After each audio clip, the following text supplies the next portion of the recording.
எபேசியர் 5ஆம் அதிகாரத்துக்கு திருப்பிக் கொள்வோம். எபேசியர் 5ஆம் அதிகாரத்துக்கு கிறிஸ்தவ திருமண வாழ்க்கையை குறித்து போதித்து வருகிறோம். 11 வாரமாக போதித்தேன். இது 12வது வாரம். எபேசியர் 5ஆம் அதிகாரம் 18லேருந்து 33 வரை உள்ள அந்த வேத பகுதியிலிருந்து இதை போதித்து வருகிறோம். இந்த வேத பகுதி திருமண வாழ்க்கையை குறித்து போதிக்கிற மிக முக்கியமான ஒரு பகுதியாக இருக்கிறது. இதிலிருந்து நாம் போதித்து வருகிறோம். நான் இன்றைக்கு 25ஆம் வசனத்திலிருந்து 33ஆம் வசனம் வரை வாசிக்கிறேன், கேட்போம். 25லேருந்து 33 வரை.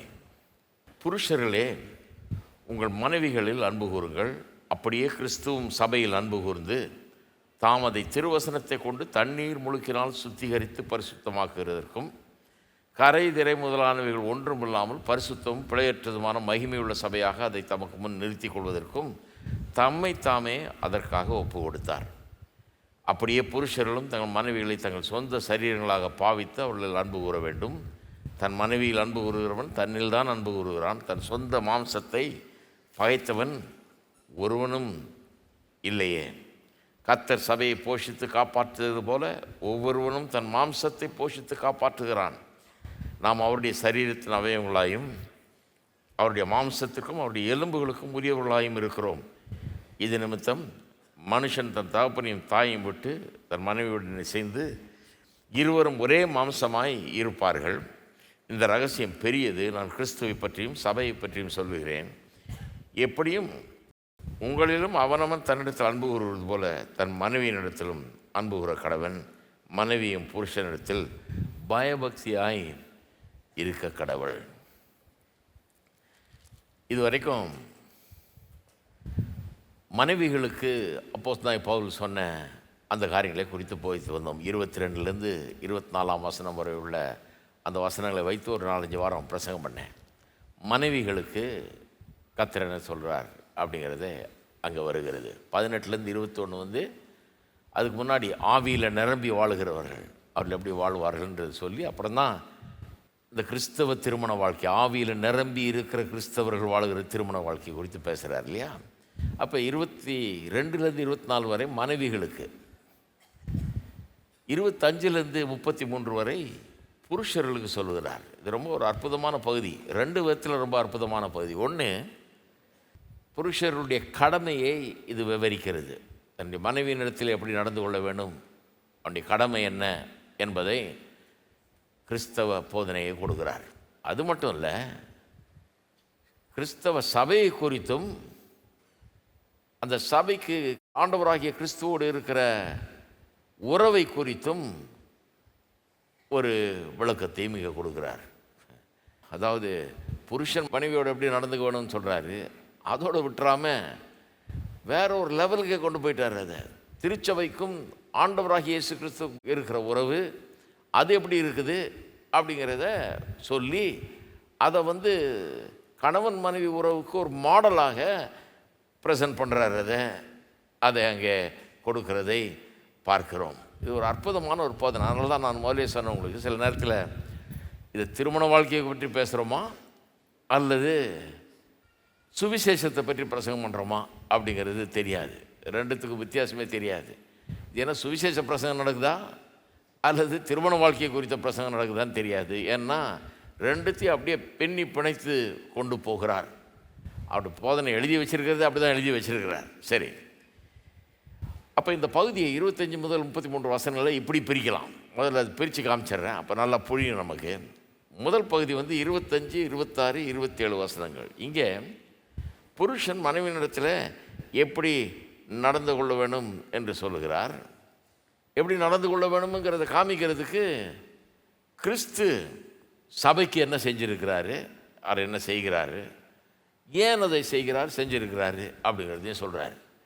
புருஷன் மனைவியோடு எப்படி நடந்துக்கணுன்றத எப்படி வளர்க்குறாரு. கிறிஸ்து சபைக்கு செஞ்சதை பாருங்கள், அவர் ஏன் அப்படிலாம் செஞ்சார்ன்றதை கவனிங்க அப்படின்னு சொல்லி அதுதான் 25, 26, 27 வசனங்கள். புருஷர்களே, உங்கள் மனைவியில் அன்பு கூறுங்கள், அப்படியே கிறிஸ்துவும் சபையில் அன்பு கூர்ந்து தாம் அதை திருவசனத்தை கொண்டு தண்ணீர் முழுக்கினால் சுத்திகரித்து பரிசுத்தமாக்குறதுக்கும் கரைதிரை முதலானவர்கள் ஒன்றுமில்லாமல் பரிசுத்தம் பிழையற்றதுமான மகிமையுள்ள சபையாக அதை தமக்கு முன் நிறுத்தி கொள்வதற்கும் தம்மைத்தாமே அதற்காக ஒப்பு கொடுத்தாருன்னு அந்த முதல் பகுதி. அதுக்கப்புறம் ரெண்டாவது பகுதி என்னென்னா 28, 29 வசனம். இதில் புருஷர்களுடைய கடமை என்ன, மனைவிக்கு அவர்கள் செய்ய வேண்டிய காரியங்கள் என்ன, கடமை என்னன்னு சொல்கிறாரு. சொல்லும்போது கிறிஸ்து எப்படி சபைக்கு செய்தார் அப்படியே தான் புருஷர்களும் தங்கள் மனைவிகளுக்கு செய்ய வேணும் அப்படிங்கிற மாதிரி சொல்கிறார். 28, 29 கவனிங்க. அப்படியே புருஷர்களும் தங்கள் மனைவிகளை தங்கள் சொந்த சரீரங்களாக பாவித்து அவர்களில் அன்பு கூற வேண்டும். தன் மனைவியில் அன்பு கூறுகிறவன் தன்னில் தான் அன்பு கூறுகிறான். தன் சொந்த மாம்சத்தை பாவித்தவன் ஒருவனும் இல்லையே. கர்த்தர் சபையை போஷித்து காப்பாற்றுகிறது போல ஒவ்வொருவனும் தன் மாம்சத்தை போஷித்து காப்பாற்றுகிறான்னு போகிறார். அப்புறம் மூன்றாவது பகுதி 29 ஒரு பகுதி பிற்பகுதி.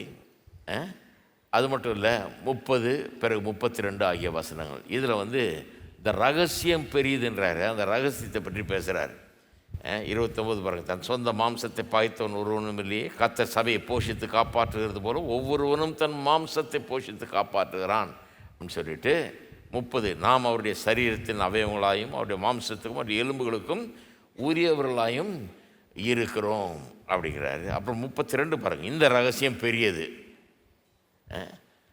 கிறிஸ்துவுக்கும் சபைக்கும் உள்ள அந்த உறவை சொல்லிட்டு சொல்கிறார், இந்த ரகசியம் பெரியது, நான் கிறிஸ்துவை பற்றியும் சபையை பற்றியும் சொல்லுகிறேன்றார். அந்த ரகசியம், அந்த மிஸ்ட்ரி, அதை பற்றி பேசுகிறார். அப்புறம் 31 அப்புறம் 33 வசனம் கடைசி பகுதி, 4வது பகுதி. அதில் சில நடைமுறை காரியங்களை அங்கே சொல்லுகிறார். அதாவது இந்த கொடுத்த இந்த போதனையின் அடிப்படையில் நாம் எப்படி வாழ வேணும் என்றதை சொல்கிறார். 31 பாருங்கள். இது நிமித்தம் மனுஷன் தன் தகப்பனையும் தாயும் விட்டு தன் மனைவியுடன் இசைந்து இருவரும் ஒரே மாம்சமாக இருப்பார்கள். தகப்பனையும் தாயும் விட்டு போகிறதுனா என்ன அப்படிங்கிறத பற்றிலாம் ரொம்ப விவரமாக போதிப்போம். அதை அங்கே சொல்கிறார். 33 எப்படியும் உங்களிலும் அவனவன் தன்னிடத்தில் அன்பு கூறுவது போல தன் மனைவியிடத்தில் அன்பு கூற கடவன், மனைவியும் புருஷனிடத்தில் பயபக்தியாக இருக்க கடவுள்றார். சரி, அப்போ இன்றைக்கு இந்த முதல் பகுதியை பார்க்க போகிறோம். முதல் பகுதி என்ன, எப்படி புருஷர்கள் மனைவியில் அன்பு கூற வேணும் என்பதை பற்றி பேசுகிறார். பேசும்போது சபைக்கு கர்த்தர் என்ன செய்திருக்கிறார், ஏன் அதை செய்தார் அப்படிங்கிறத சொல்லி தான் புருஷர்களே உங்கள் மனைவியில் அன்பு கூறுங்கள், கிறிஸ்து சபையில் அன்பு கூர்ந்தது போல உங்கள் மனைவிகளில் அன்பு கூர்ந்து தாம் அதை திருவசனத்தை கொண்டு தண்ணீர் முழுக்கினால் சுத்திகரித்து பரிசுத்தமாக்குறதும் கரைதிரை முதலானவைகள் ஒன்றும் இல்லாமல் பரிசுத்தமும் பிழையற்றதும் மகிமை உள்ளது சபையாக அதை தமக்கு நிறுத்தி கொள்வதற்கும் தம்மை தாமே அதற்காக ஒப்பு கொடுத்தார். இதெல்லாம் கர்த்தர் செஞ்சிருக்காரு. அதை மாதிரி புருஷர்கள் உங்கள் மனைவி மேலே அந்த விதத்தில் அன்பு கூறுங்கள் என்று சொல்லி போதிக்கிறார். இந்த பகுதியை தான் இன்றைக்கி பார்க்க போகிறோம். புருஷர்களே மனைவியில் அன்பு கூறுங்கள் அப்படிங்கிறத கொஞ்சம் கவனிங்க. அங்கே தான் ஆரம்பிக்கிறோம் இல்லையா. புருஷர்களே மனைவிகள் அன்பு கூறுங்கள் அப்படிங்கிறார். மனைவிகளுக்கு சொல்லும்போது என்ன சொன்னார், மனைவிகளே கர்த்தருக்கு கீழ்ப்படுகிறது போல சொந்த புருஷருக்கு கீழ்ப்படிந்தீர்கள்ன்றார். அங்கே கீழ்ப்படிந்திருக்கவனும் மனைவி கீழ்ப்படிந்திருக்கவனுங்கிறத ரொம்ப முக்கியப்படுத்தி பேசுகிறாரு. இங்கே புருஷன்ட்ட வரும்போது புருஷன் அன்பு கூற வேணும் என்கிறத ரொம்ப பெருசுப்படுத்தி பேசுகிறார். அதாவது புருஷன் மனைவி இருவருக்கும் திருமண உறவில் அவருடைய முக்கிய பங்கு என்ன, மனைவியினுடைய முக்கிய பங்கு என்ன, புருஷனுடைய முக்கிய பங்குங்க என்னன்னு காண்பிக்கிறாரு. மனைவியிட்ட சொல்கிறாரு புருஷர் கீழ்ப்படிந்திருங்கள்ன்றாரு, புருஷன்ட்ட சொல்கிறாரு மனைவியிடத்தில் அன்பு கூறுங்கள். இது ரொம்ப பிரமாதமான ஒரு காரியம். அதாவது சிலர் என்ன சொல்கிறாங்க, என்னையா புருஷன் மட்டும்தான் அன்பு கூறணுமா, மனைவி அன்பு கூறுறது இல்லையா, புருஷனை தானே அன்பு கூற சொல்லியிருக்கார், மனைவியில் அன்பு கூற சொல்லலையே, அதனால் மனைவி அன்பு கூற வேண்டியதில்லை போல இருக்குது அப்படிங்கிற மாதிரிலாம் சொல்கிற ஆட்கள்லாம் கிடையாது. அந்த கீழ்ப்படிதல்லையே அந்த அன்பு வந்துடுது. கீழ்ப்படிதல் மனைவி எதுக்கு கீழ்ப்படுகிறாங்கன்னு நினைக்கிறீங்க? நீங்கள் அடிச்சிருவீங்கன்னு கீழ்ப்படுகிறாங்களா, இல்லை நொறுக்கிடுவீங்கன்னு கீழ்ப்படுகிறாங்களா, பயந்து கீழ்ப்படுகிறாங்களா? கிடையாது. எதுக்கு கீழ்ப்படுகிறாங்க? அன்பின் நிமித்தமாக தான். அந்த அன்பு அதில் இருக்குது, அது சொல்ல வேண்டியதில்லை. ஆனால் அந்த கீழ்ப்படிதல் ஹைலைட் பண்ணுறாரு பாருங்கள். மனைவி புருஷனுக்கு கீழ்ப்படுகிறா, புருஷர்களும் மனைவிகளுக்கு ஒருவருக்கொருவர் கீழ்ப்படிந்தார்கள் 21ஆம் வசனம் சொல்லியிருக்கிறது. அதன்படி அவர்களும் கீழ்ப்படுகிறார்கள் ஒரு விதத்தில். கிறிஸ்தவத்தில் இதுதான் பாருங்கள், வெறும் மனைவியை மட்டும் கீழ்ப்படிதுன்னு சொல்ல, புருஷனும் ஒரு விதத்தில் மனைவிக்கு கீழ்ப்படுகிறது. ரொம்ப விலைக்கு போதிச்சேன் நான். புருஷன் குடும்பத்துக்கு தலைவனாக இருந்தாலும் ஒருவேளை அவன் சில நேரத்தில் அவன் தான் சம்பாதிக்கிறான், அவன் தான் எல்லாம் பண்ணுறான், குடும்பத்துக்கு அவன் தான் தலைவனாக இருக்கிறான், கடவுள் அந்த பொறுப்பை அவனுக்கு கொடுத்துருக்கிறாரு. அப்படிப்பட்ட அதிகாரமும் ஒரு தலைமைத்துவமும் அவனுக்கு கொடுக்கப்பட்டிருந்தாலும் அவன் மனைவியை தன்னை காட்டிலும் பெருசாக எண்ணுகிறான். அதுதான் கீழ்ப்படிந்திருப்பது. ஒருவருக்கு கீழ்ப்படிந்திருந்தா மனைவியினுடைய தேவைகள், மனைவிக்கு எது முக்கியமாக தோணுது, மனைவிக்கு எது பிரியமாக இருக்குது, அதை நினச்சி பார்த்து அதன்படி அவன் வாழுகிறான். அப்போ மனைவியினுடைய கீழ்ப்படிதலில் அன்பு இருக்குது, புருஷனுடைய அன்பில் கீழ்ப்படிதலும் இருக்குது. எத்தனை பேருக்கு வளர்ந்து ரெண்டு பேருக்குள்ளேயும் அது இருக்குது. மனைவியினுடைய கீழ்ப்படிதலில் அன்பு இருக்குது, உள்ள மறைஞ்சிருக்குது. புருஷனுடைய அன்பில் கீழ்ப்படுத்தி, அன்பின் நிமித்தமாக அவன் தன்னை மனைவிக்கு கீழ்ப்படுத்திக்கிறான். எப்படி கீழ்ப்படுத்திக்கிறான்? என் தேவையெல்லாம் அப்புறம் இருக்கட்டும், முதல்ல உன் தேவையை கவனிப்போம், உனக்கு வேண்டியதை செய்வோம், உனக்கு என்ன பிரியமோ அதை செய்வோம், நீ என்ன பிரியமோ அதை செய் அப்படிங்கிற மாதிரி போகிறாங்க. ஏன்னா அந்த அன்புக்குள்ளே ஒரு கீழ்ப்படிதலும் இருக்கிறது. ஆகவே இது மனைவியை கீழ்ப்படின்னு சொல்லிட்டாரு, புருஷன் அன்பு கூறுன்றார். இப்போ மனைவி வேலை வெறும் கீழ்ப்படிது தான், புருஷன் வேலை வெறும் இல்லைங்க. மனைவியுடைய கீழ்ப்படிதலுக்குள்ளே அன்பு இருக்குது, புருஷனுடைய அன்புக்குள்ளே கீழ்ப்படிதல் இருக்குது. எத்தனை பேருக்கு புரியுது? இதை நல்லா புரிந்து கொள்வது ரொம்ப அவசியம். அடுத்தது இன்னொரு காரியத்தையும் கவனிக்க வேணுங்க. அவர் முக்கியமான காரியங்களுக்கு, அதாவது புருஷன் மனைவி ரெண்டு பேருக்கும் இருக்க வேண்டிய முக்கியமான காரியத்தை ஹைலைட் பண்ணுறாரு ஒழிய எல்லாத்தையும் ஒன்றும் சொல்லலைங்க. ரொம்ப முக்கியமான காரியம் என்ன? மனைவிக்கு கீழ்ப்படிதல் ரொம்ப முக்கியம், புருஷனுக்கு அன்பு கூறுறது ரொம்ப முக்கியம் அப்படிங்கிறார், ஹைலைட் பண்ணுறாரு. ஏன்னா திருமண வாழ்க்கையில் ஒரு சமாதானம் இருக்க வேணும், இசைவு இருக்க வேணும், இணக்கம் இருக்க வேண்டும். எப்படி ஒரு நல்ல ஆசீர்வாதமான இணக்கமான ஒரு சூழ்நிலை குடும்பத்தில் இருக்க வேணும்னு யோசித்து பார்த்து, அதுக்கு இந்த ரெண்டு தன்மைகள் ரொம்ப முக்கியம். மனைவியினுடைய கீழ்ப்படிதல், புருஷனுடைய அன்பு. மனைவியினுடைய கீழ்ப்படிதலுக்குள்ளே அன்பு இருக்குது, புருஷனுடைய அன்புக்குள்ளே கீழ்ப்படிதல் இருக்குது. ஆனால் அந்த கீழ்ப்படிதலை மனைவிக்கு ரொம்ப ஹைலைட் பண்ணி சொல்கிறாரு, புருஷனுக்கு அன்பை ரொம்ப ஹைலைட் பண்ணி சொல்கிறார். சரி, இன்னொரு காரியத்தையும் இங்கே கவனிக்க வேணும். புருஷர்களே மனைவியில் அன்பு கூறுங்கள்னு சொல்கிறார் இல்லையா? அது எதை தொடர்ந்து வருது? 22லேருந்து 24 வசனத்தை தொடர்ந்து வருது. மனைவிகளுக்கு சொன்னார், அதை தொடர்ந்து வருது. மனைவிகளுக்கு அங்கே என்ன சொன்னார்? கிறிஸ்து சபைக்கு தலையாக இருக்கிறது போல புருஷனும் மனைவிக்கு தலையாக இருக்கிறான். புருஷனுடைய தலைமைத்துவத்தை பற்றி 22 24 வசனம் வரைக்கும் சொல்லிட்டாரு. அதுதான் அங்கே சப்ஜெக்ட். புருஷனுடைய தலைமைத்துவம். அவனுக்கு கர்த்தர் குடும்பத்தை நடத்துறதுக்கான தலைமைத்துவத்தை கொடுத்துருக்கிறாரு. அதுக்கு சிருஷ்டிப்பை உதாரணம் காட்டுகிறாரு இல்லையா? அதுக்கப்புறம் சரீரம், எப்படி சரீரம் தலைன்னு இருக்குது அப்படின்னு அந்த உதாரணத்தையும் காட்டுகிறார் இல்லையா? Analogy of the body and the analogy of the creation ரெண்டுத்தையும் சொல்லி புருஷன் மனைவிக்கு தலையாக இருக்கிறான்னு சொல்லிட்டாரு. தலையாக இருக்கிறான்னு சொன்னதுலேருந்து தொடர்ந்து தான் இது வருது. 25ஆம் வசனம், புருஷர்களே உங்கள் மனைவிகள் அன்பு கூறுங்கள், அப்படியே கிறிஸ்துவும் சபையில் அன்பு கூர்ந்தார் அப்படிங்கிறாரு. இந்த கனெக்ஷனை பார்க்கணும். மனைவிகளுக்கு கீழ்ப்படிந்திருங்கள், ஏன்னா புருஷன் மனைவிக்கு தலையாக இருக்கிறான்னு சொல்லிட்டார் இல்லையா? சொன்ன உடனே அதை வச்சு புருஷன் என்ன நினச்சக்கூடாது, நான் தான் தலை, ஆகவே நான் சொல்கிறபடி நீ செய், என் வார்த்தைக்கு தான் இங்கே மரியாதையாக்கும் அப்படின்னு சொல்லி ஒரு அராஜக ஆட்சியை வீட்டுக்குள்ளே கொண்டு வராது இருக்கும்படியாகத்தான் என்ன பண்ணுறாரு? அப்படியே டக்குன்னு என்ன பண்ணுறார்? புருஷர்களே மனைவிகளில் அன்பு கூறுங்கள் அப்படிங்கிறாரு. அப்படின்னா என்ன அர்த்தம்? அப்பா, புருஷன் மனைவிக்கு தலையாக இருக்கிறான்னு சொல்லிட்டேன், கிறிஸ்து சபைக்கு தலையாக இருக்கிறது போல புருஷன் மனைவிக்கு தலையாக இருக்கிறான்னு சொல்லிட்டேன். ஆனால் அராஜகத்தை வச்சுக்காத, கொடுமைப்படுத்தாத. மனைவிக்கு புருஷன் தலையாக இருக்கிறான்றதை வச்சு நீ என்ன வேணா பண்ணலான்றதை நினச்சிக்காத. இப்போ கவனி அப்படின்னு சொல்கிறாரு, புருஷர்களே உங்கள் மனைவிகளில் அன்பு கூறுங்கள். எப்படி அன்பு கூறுங்கள்? கிறிஸ்து சபையில் அன்பு கூர்ந்தது போல. எப்படி அவர் ஜீவனையை கொடுத்தார், எப்படி எல்லாம் பண்ணார், அதையெல்லாம் அங்கே சொல்கிறாரு. அப்போ என்ன அர்த்தம்? உன்னுடைய தலைமைத்துவம் ஒரு அராஜகமாக மாறக்கூடாது. புருஷனுடைய தலைமைத்துவம் ஒரு அராஜகமாக, அது ரொம்ப பெரிய கனெக்ஷன் இருக்குது ரெண்டுத்துக்கும். அதான் நான் சொல்லியிருக்கேன் இல்லையா? எங்கிட்டே சிலர் சொல்லியிருக்கிறாங்க, என் மனைவிக்கு இந்த வசனத்தை காமிங்க, 24ஆம் வசனத்தை காமிங்க. தங்கள் சொந்த புருஷர்களுக்கு மனைவிகள் எந்த காரியத்திலும் கீழ்ப்படிந்திருக்க வேணும். என்ன அராஜகம் பாருங்க. அந்த ஒரு வசனத்தை பிடிச்சிக்கிட்டு பவுல் என்ன எதிர்பார்த்தாரோ அங்கே நடந்துருச்சு. அது இவன் அப்படி அராஜகம் பண்ணுவான்றதுனால தான் அவர் அடுத்த வசனத்தில் புருஷன்லே மனைவியில் அன்பு கூறுங்கன்றாரு. இப்படி அராஜகமாக மாறக்கூடாதுன்றதுனால தான் அவர் அப்படி சொல்கிறாரு. கரெக்டாக பாருங்கள், அவர் என்ன ஒரு இன்சைட்டு பாருங்கள். அவருக்கு அதான் ஆவியானவரால் ஏவப்பட்டு எழுதுகிறாரு. புருஷர்கள் மனைவிக்கு தலையாக இருக்கிறார்கள்னு எழுதின உடனே அவனுக்கு ஒரு இது வந்துடும். நான் தானே தலை அப்படின்னு ஒரு பெரிய அகங்காரம் வந்துவிடும், ஆணவம் வந்துவிடும்.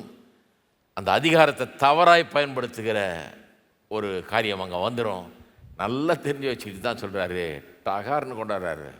சொல்லிட்ட தலையாக இருக்கிறான்னு. இப்போ இதையும் சொல்லாம விட்டேன்னா பிரச்சனை. மனைவிகளில் அன்பு கூறுங்கள். எப்படி அன்பு கூறுங்கள்? கிறிஸ்து சபையில் அன்பு கூர்ந்தது போல். கிறிஸ்து என்ன மாதிரி தலைன்றோம். இப்போ இந்த ஊரில் தமிழே மாறிடுச்சு பாருங்க. நான் ஒரு 10 வருஷம் வெளியே இருந்துட்டு வந்த பிறகு புதுசாக தமிழை கற்றுக்க வேண்டியது. அது தலைன்றான். எனக்கு வழங்கலை, என்னடா தலைன்னு. நான் வளர்ந்து வந்த காலத்தில் அப்படி யாரும் பேசலை. நான் 20 வயசில் போயிட்டு 30 வயசில் திருப்பி வந்தால் தலைன்றான். என்ன தலை? எனக்கு தெரிஞ்சதெல்லாம் இந்த மீன் தலை தான். தலையை வச்சு குழம்பு வைப்பாங்க, அது நல்லா தெரியும் எனக்கு. இவன் தலைன்றது வேறு ஆளுகளை சொல்கிறான் தலைன்னு. இந்த நடிகர்களையும் மற்ற ஆளுகளையும் பெரிய பெரிய ஆளுகளையும் தலைன்றான். அப்போ இந்த தலை எப்படிப்பட்ட தலையாக இருக்க வேண்டும்? ஆணவம் அதிகாரம் நிறைந்த தலையாக இருக்கணுமா? அகங்காரம் நிறைந்த தலையாக இருக்கணுமா? கொடுமைப்படுத்துகிற தலையாக இருக்கணுமா? உலகத்தில் ஒரு மனுஷனை தலைன்னு சொல்லும்போது கூட ஜனங்க அன்பால் தான் ஏற்றுக்கொள்கிறாங்க. அவன் ஏதோ ஒரு அராஜகம் பிடிச்சவன் அப்படின்றதுனால அவனை தலைன்னு சொல்கிறதில்ல. அவனிடத்தில் சில நல்ல காரியங்களை பார்க்குறாங்க, அவனிடத்தில் பிடிச்சது சிலது விழுகிறது, அவனை ரசிக்கிறாங்க, அவனை சில விஷயங்களில் போற்றுகிறார்கள். அதனால் அவனை தலைன்னு தான் சொல்கிறாங்களோ ஒழிய பயந்துக்கிட்டு ஐயோ எங்கள் தலை அவர் தான் அப்படின்னு சொல்கிறது கிடையாது. அப்போ என்ன சொல்ல வர்றாரு? அப்பா, தலைமைத்துவம் உங்ககிட்ட இருக்கிறதுனால ஆணவம் கூடாது, அகங்காரம் கூடாது, கொடுமைப்படுத்துறது கூடாது. அதுக்காக தான் அப்படி சொல்கிறேன். ஏன்னா 3:16 பார்த்தோம். ஆதியாகமம் 3:16, அது மறக்கவே கூடாது. ஏவாளுக்கு சொல்கிறார், உன் ஆசை உன் புருஷனை பற்றி இருக்கும், அவன் உன்னை ஆண்டு கொள்வான். அதில் உங்களுக்கு காமிச்சேன். இது பாவத்தின் விளைவு இல்லையா? அதனால் ஏதோ கெட்டது. அது ஆசை உன் புருஷனை பற்றி இருக்கணும்னா நல்ல ஆசை இல்லை, கெட்ட ஆசை. அவனை எப்படியாவது தான் கைக்குள்ளே போட்டுக்கணும், அவன் மேலே ஆட்சி செலுத்தணும், அவனை தான் நினச்சதை பண்ண வைக்கணும்னு மனைவி நினைப்பா. அவன் உன்னை ஆண்டு கொள்வான். நல்ல ஆசை இல்லை, அது கெட்ட ஆசை. இவன் என்ன பண்ணுவான்? இவனுக்கு ஆளுகை கொடுக்கப்பட்டிருக்கு, இவன் தலைமைத்துவம் கொடுக்கப்பட்டிருக்குது. அந்த நல்ல தலைமைத்துவத்தை சொல்லலாங்க. அவன் உன்னை ஆண்டு கொள்வான்ற போது கெட்ட விதத்தில் ஆண்டு கொள்வான், அராஜகம் பண்ணுவான், அகங்காரத்தோடு ஆண்டு கொள்வான், ஆணவத்தோடு ஆண்டு கொள்வான், உன்னை போட்டு நசுக்குவான், கொடுமைப்படுத்துவான். அப்படிங்கிற விதத்தில் அங்கே சொல்லுது பாவத்தின் விளைவு. பாருங்க, அவள் இவனை கண்ட்ரோல் பண்ண நினைக்கிறான். அவளுக்கு கடவுள் நல்ல இன்ஃப்ளூயன்ஸ் பவரை கொடுத்துருக்காரு. பிள்ளைகளை வளர்க்குறதுக்கு, கொள்றதுக்கு, அவங்கள இன்ஃப்ளூயன்ஸ் பண்ணுறதுக்கான பவரை கொடுத்துருக்காரு. அவள் அதை தவறான விதத்தில் பயன்படுத்தி புருஷனையே கைக்குள்ளே போட்டு இவனை தான் நினச்சது செய்ய வைக்கணும்னு பார்க்குறா. இவன் ஆளுகையை கத்தர் கொடுத்துருக்காரு, குடும்பத்தில் தலைவனாக இருந்து குடும்பத்தை ஆள்றது கொடுத்துருக்காரு. இவன் அதை தப்பாக யூஸ் பண்ணுறான். 2 பேரும் தங்களுக்கு கொடுக்கப்பட்ட பங்கை சரியாய் நிறைவேற்றாமல் தவறாக பயன்படுத்துகிறார்கள் இல்லையா? அது நடக்காமல் இருக்கிறதுக்கு தான் இங்கே சொல்கிறாரு, புருஷர்களே உன் மனைவியில் அன்பு கூறுங்கள், தவறான விதத்தில் ஆளுகை செய்யாத. ஆமாம், நீ தலைவன், குடும்ப தலைவன், ஆனால் தப்பான விதத்தில் அகங்காரத்தோடு ஆணவத்தோடு கொடுமைப்படுத்துகிற விதத்தில், நசுக்குகிற விதத்தில் ஆளுகை செய்யக்கூடாது என்றார். இதுக்கு பெஸ்ட்டு காமெண்ட்ரி பைபிளே தான். பைபிள்லேயே இது இன்னொரு இடத்துல வாசித்திங்கன்னா இது இன்னும் நல்லா விளங்கிக்கலாம். 2 தீமோத்தேயுக்கு திருப்புங்க, 1ஆம் அதிகாரம். 2 தீமோத்தேயு 1ஆம் அதிகாரம் 7ஆம் வசனம். தேவன் நமக்கு பயமுள்ள ஆவியை கொடாமல் பலமும் அன்பும் தெளிந்த புத்தியும் உள்ள ஆவியே கொடுத்திருக்கிறார். என்ன ஆவியை கொடுக்கல? பயமுள்ள ஆவியை கொடாமல். குடும்பத்தில் மனைவி புருஷனை பார்த்து பயந்துட்டு இருந்தான்னா அது சரியே கிடையாது. ஐயோ பயமாக இருக்குது, என்ன பண்ணுவாரோ ஏது பண்ணுவாரோ அப்படின்னா அங்கே குடும்பம் சரியாக இல்லைன்னு அர்த்தம். எதுக்கு பயப்படணும்? கடவுள்கிட்டருந்து வரலைங்க. கடவுள் அப்படி வைக்கல மனுஷனை. பயமுள்ள ஆவியை கூடாமல் என்ன கொடுத்துருக்காராம்? பலமும் அன்பும் தெளிந்த புத்தியும் உள்ள ஆவியே கொடுத்துருக்கிறார். பலமும்ன்றது இங்கிலீஷில் பவர்னு வருது, பவரை கொடுத்துருக்கிறார். ஆனால் வெறும் பவரை கொடுத்துட்டு உள்ள அன்பை கொடுத்துருக்கிறார். அன்பை கொடுத்துருக்கிறாரு. பவரும் அன்பும் ஒன்றா வேலை செய்யணும். அதோட கூட தெளிந்த புத்தியும் கொடுத்துருக்கிறாரு.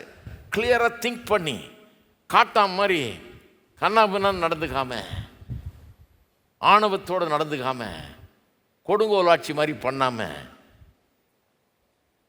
ஒரு பெரிய கட்டுப்பாடோடு ஒரு டிசிப்ளினோட, அந்த தெளிந்த புத்திங்கிறதுனுடைய அர்த்தம் வந்து டிசிப்ளின். கிளியராக திங்க் பண்ணி நான் யார், என் மனைவி யார், குடும்பம்னா என்ன, கடவுள் எப்படி இருக்கணும்னு என்ன விரும்புகிறார், அப்படி தெளிந்த புத்தியோட. இது மூணும் கலந்தால் தான் பாருங்கள் குடும்பம் சந்தோஷமாக இருக்கும். பவர் இருக்குது, புருஷனுக்கு பவர் இருக்கா? ஆமாம் இருக்குது. அதிகாரம் இருக்கா? பவர்ன்ற வார்த்தைக்கு அதிகாரம்ன்றதுன்னு ஒரு வார்த்தை இல்லையா? அதிகாரத்தை தான் பவர்ன்றோம் இல்லையா?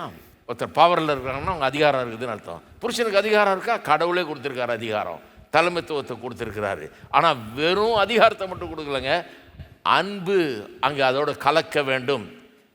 இயேசுவை பாருங்க, இயேசுவை பாருங்க. ஒரு ஊரில் உள்ளே வராதுன்றாங்க சமாரியாவில். அவரை உள்ளே தங்கிறதுக்கு இடம் இருக்குமான்னு பார்த்துட்டு அவர் சொல்கிறார். சீஷர்லாம் அவன் சொல்கிறான் கீப் கோயிங்கன்றான். சொல்கிறான் எங்கள் ஊர், நீ வந்து யூதன், நீ சமாரியாவுக்குள்ளே வரக்கூடாது, உங்களுக்கு எங்களுக்கு ஆகாது, நீ போய்கிட்டே இரு, எங்கள் ஊர் உள்ள கால் எடுத்து வைக்கக்கூடாதுன்றான். வந்து சொல்கிறாங்க ஆண்டவரே இவர்களுக்கு ஒரு காட்டுவோம், நீர் யாருன்னு தெரியல, உங்களையே போயிட்டுன்றான். வானத்திலிருந்து அக்கினியை இறங்க பண்ணுவோம், எலியா இறங்க பண்ணது போல் அக்கினி இறங்க பண்ணி இந்த ஊரை எரிஞ்சதுன்னா அவனுக்கு தெரியும் அப்போ நீ யாருன்னு. ஒரு காட்டுவனில் காட்டுவோன்றாரு. இயேசு சொல்கிற என்ன ஆவியாது? அவரால் அக்கினியை கொண்டு வர முடியுமா? எரிச்சு போட முடியுமா? அந்த சமாரியாவே இவர் உள்ளே வரக்கூடாதுன்னு சொன்ன ஊரை எரித்து சாம்பலாக்க முடியும்? ஒரு நிமிஷத்தில் பண்ண முடியும். பவர் இருக்குது. ஆனால் அவருடைய அன்பை பாருங்க. அவர் சொல்ல என்ன ஆவி இது, என்ன மனுஷன் நீ? வருங்காலத்தில் அப்போஸ்தலராக இருக்க வேண்டியவங்க அப்படி சொல்கிறாங்க. இவங்களுக்கு ப்ராப்பராக ட்ரைனிங் கொடுக்கலன்னா ஊராக எரிச்சிக்கிட்டே போவாங்க. எப்படி பாருங்க, எப்படி இருக்கு பாருங்க புத்தி. அதாவது இயேசுகிட்ட பவர் இருக்குது. இவங்களும் போய் பிசாசெல்லாம் விரட்டுறாங்க, எல்லாம் பண்ணுறாங்க. இவர் கண்ட்ரோல் பண்ணலன்னா, அவங்கள டிசிப்ளின் பண்ணலன்னா, தெளிந்த புத்தி இவர் அவங்களுக்கு கொடுக்கலன்னா, ஒரு நிமிஷத்தில் இவங்களே எரிச்சு போட்டிருப்பானுங்க. சில நேரத்தில் ஊழியக்காரிலே பார்ப்பீங்க, சில நேரத்தில் சபிச்சுக்கிட்டு இருப்பாங்க, சபிச்சு கொட்டுவாங்க. பவரை தவறான விதத்தில் பயன்படுத்துகிறது. பவரோட அன்பு கலந்துருக்கணும் பாருங்கள். இயேசுவை பாருங்கள், பவர் இருந்தது, நினச்சாரம் எரித்து இது பண்ண முடியும். ஆனால் அன்பு தான் வெளிப்படுகிறதுங்க. பரவாயில்ல, அவன் ஊரை விட்டு வரட்டினான்னா பரவாயில்ல, அவரே சொல்கிறார், இவங்களுக்கே சொல்லி கொடுத்தாரு, போயா ஒரு ஊருக்கு போ, சுவிசேஷத்தை பிரசங்கம் பண்ணி, உள்ளே வராதான்னா காலில் இருக்கிற தூசியை தட்டி விட்டுட்டு அடுத்த ஊருக்கு போ, உன்னை எங்கே ஏற்றுக்கொள்கிறாங்களோ அங்கே போ அப்படிங்கிறாரு. அவனை உள்ளனா அவனுக்கு ஒரு காட்டுனார. ஹலோ, அவனுக்கு உன் பவரை காட்டு, இயேசுவின் நாமத்தில் உன்னை சபிக்கிறேன் அப்படின்னு சொல்லி சபிச்சு அவனை கரிச்சு கொட்டு அவன் வீடு பற்றிக்கிட்டு ஏறிக்கிட்டோம் அப்படின்னாரா? கிடையவே கிடையாது. வேணான்னா வீடு அடுத்த ஊருக்கு போ அப்படிங்கிறாரு. பவரை கண்ட்ரோல்டாக பயன்படுத்த வேண்டும். அது இயேசுகிட்ட கற்றுக்கலாம். அதான் சொல்கிறாரு, அவர் மனத்தாழ்மை உள்ளவர். அதான் அங்கே இயேசுடைய விசேஷம். பவர்ஃபுல் மட்டும் இல்லை, அவர் வல்லமை நிறைந்தவர் மட்டும் இல்லை, ரொம்ப மனத்தாழ்மையும் உள்ளவராக இருக்கிறார். பவர் யாருக்கு கொடுக்குறோன்றது ரொம்ப ஜாக்கிரதையாக இருக்கணும் பாருங்கள், ரொம்ப ஜாக்கிரதையாக இருக்கணும். புருஷனுக்கு கடவுள் பவரை கொடுத்துருக்காரு. ரொம்ப டேஞ்சரான விஷயம் அது. ஒரு ஆள் கையில் பவரை கொடுத்தீங்கன்னா அவன் ஏறி மிதிப்பான். கவனிச்சிங்களா? பவரை ஒரு ஆள் கையில் கொடுத்தீங்கன்னா, அன்பு அவனுக்கு இல்லைன்னா, டிசிப்ளின் இல்லைன்னா, தெளிந்த புத்தி இல்லைன்னா, அறிவு இல்லைன்னா ஏறி மிதிக்கிறவனாக இருப்பான். ஏன்னா பவர் இருக்குது இல்லை. அவனை கொஞ்சம் வித்தியாசமாக உண்டு பண்ணிட்டார், அவனுக்கு பலன் கொஞ்சம் அதிகம். அதனால் பவர் இருக்குதுன்னு அவனுக்கே தெரியுதா, நம்ம ஒன்று போட்டால் விழுந்துருவாளாக்கும், நம்மளுக்கு பயப்படணுமாக்கும். அதனால தான் பாருங்கள், மற்ற ஆண்களோடு போய் சண்டை போடுறதுக்கு அவன் பயப்படுவான், மனைவிக்கிட்ட வீரத்தை காட்டுவான். ஏன்னா அங்கே போனால் உதவணும், அவன் திருப்பி போட்டான்னா என்ன பண்ணுறது? அதனால் வீட்டில் வந்து ஒன்றும் முடியாத மனைவிக்கிட்ட உன்னை போட்டேன்னா பாரு அப்படிம்பான். தான் பவர் இருந்ததுன்னா கூட அந்த ஆணவம் வந்துடுது. அதுதான் உலகம், அதுதான் இந்த உலகத்தில் இருக்கிற பாவத்தின் மூலமாக உண்டாகிற காரியம். ஆண்டவருடைய பிள்ளைகளுக்கு என்ன வழங்கணும்? ஆமாம், எனக்கு பவரை கொடுத்துருக்காரு, என் குடும்பத்துக்கு சம்பாதிச்சு போடுறதுக்கு பவரை கொடுத்துருக்காரு, என் குடும்பத்தில் எல்லாம் சரியாக இருக்குதான்னு பார்க்குறதுக்கு பவர் கொடுத்துருக்கிறாரு. அவர்களை பாதுகாக்க எனக்கு பவர் கொடுத்துருக்கிறாரு. அவர்களை பராமரிக்க எனக்கு பவர் கொடுத்துருக்கிறாரு. அவர்களை நல்லா கவனித்து நல்ல திட்டமிட்டு இந்த குடும்பத்தை நல்ல திசையில் கொண்டு போகிறதுக்கு எனக்கு பவர் கொடுத்துருக்கிறாரு. கொடுங்கோல் ஆட்சி மாதிரி பண்ணுறதுக்கு இல்லை அப்படின்றத தெரிந்து புரிந்து கொண்டு அப்படி நடந்து கொள்ள வேண்டும்.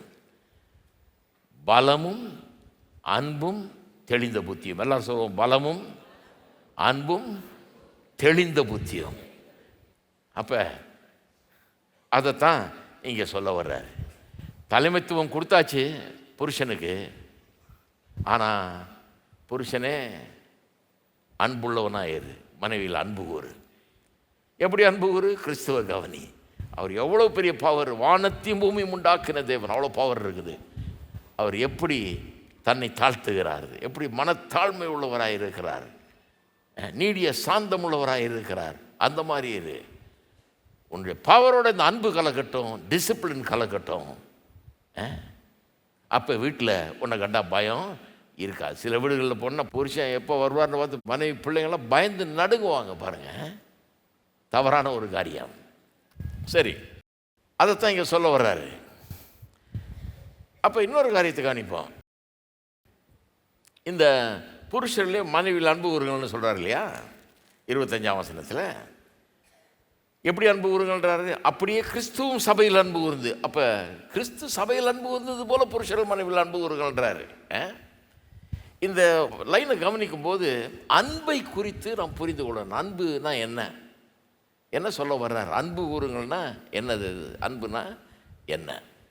இப்போ பவரை பற்றி பேசணும், அன்பை பற்றியும் பேசணும். பவரோட அன்பு இருக்கணும்னு சொன்னோம் இல்லையா? இந்த ரெண்டு காரியம் தான் ரொம்ப உலகத்தில் அப்யூஸ் பண்ணப்படுகிற காரியம். அப்யூஸ்னா என்ன? யூஸ்னால் பயன்பாடு, அப்யூஸ்னால் தவறான முறையத்தில். அந்த ஒரு லெட்டர் ஏ என்ற லெட்டரை யூஸுக்கு முன்னால் சேர்த்துட்டிங்கன்னா அது தவறான பயன்பாடு. பயன்பாடு தப்பு இல்லை, தவறான பயன்பாடு தப்பு. யூஸ் தப்பு இல்லை, அப்யூஸ் தப்பு. அப்போ ரெண்டு காரியங்கள் இந்த உலகத்தில் ரொம்ப அப்யூஸ் பண்ணப்படுகிறது. அது என்னென்னா, ஒன்று பவரு, இன்னொன்று அன்பு. இந்த ரெண்டு காரியமும் அப்யூஸ் பண்ணப்படுகிறத நாம் பார்க்குறோம். இந்த உலகத்தில் இன்றைக்கு அன்பை பற்றி நிறைய பேசுகிறாங்க. எங்கே பார்த்தாலும் லவ் லவ் லவ்னு. இந்த சினிமாக்கள்லாம் பாருங்கள், இந்த லவ் இல்லாத சினிமாவே இருக்காது. இதை தவிர வேறு சப்ஜெக்டே தெரியாது போல இருக்குது. எந்த சினிமா பார்த்தீங்கன்னாலும் அந்த காதல் காதல் காதல், அன்பு அன்பு, இதே தான் பாருங்கள். ஆனால் இவ்வளவு அன்பை ப்ரொமோட் பண்ணுற உலகத்தில் அன்பு ரொம்ப குறைவாக தான் இருக்குது. உண்மையான அன்பை காணவில்லை. ஏன்னா அன்பு அன்பு அன்புன்னு பேசுகிறாங்களே ஒழிய அங்கே உண்மையான அன்புனா என்னென்னு விளங்குற மாதிரியே தெரியல. அன்பு ரொம்ப சீப்பாக்கிட்டாங்க. அந்த வார்த்தைக்கே ஒரு அர்த்தம் இல்லாமல் ஆக்கிட்டாங்க. இப்போ பாருங்கள், இப்போ இங்கிலீஷ் லாங்குவேஜில் பேசுகிறவங்க பாருங்கள், ஐ லவ் பீட்சா அப்படின்றான், I love cats, I love dogs. அடப்பாவி, அன்புன்ற அந்த உயர்ந்த வார்த்தையை கொண்டாந்து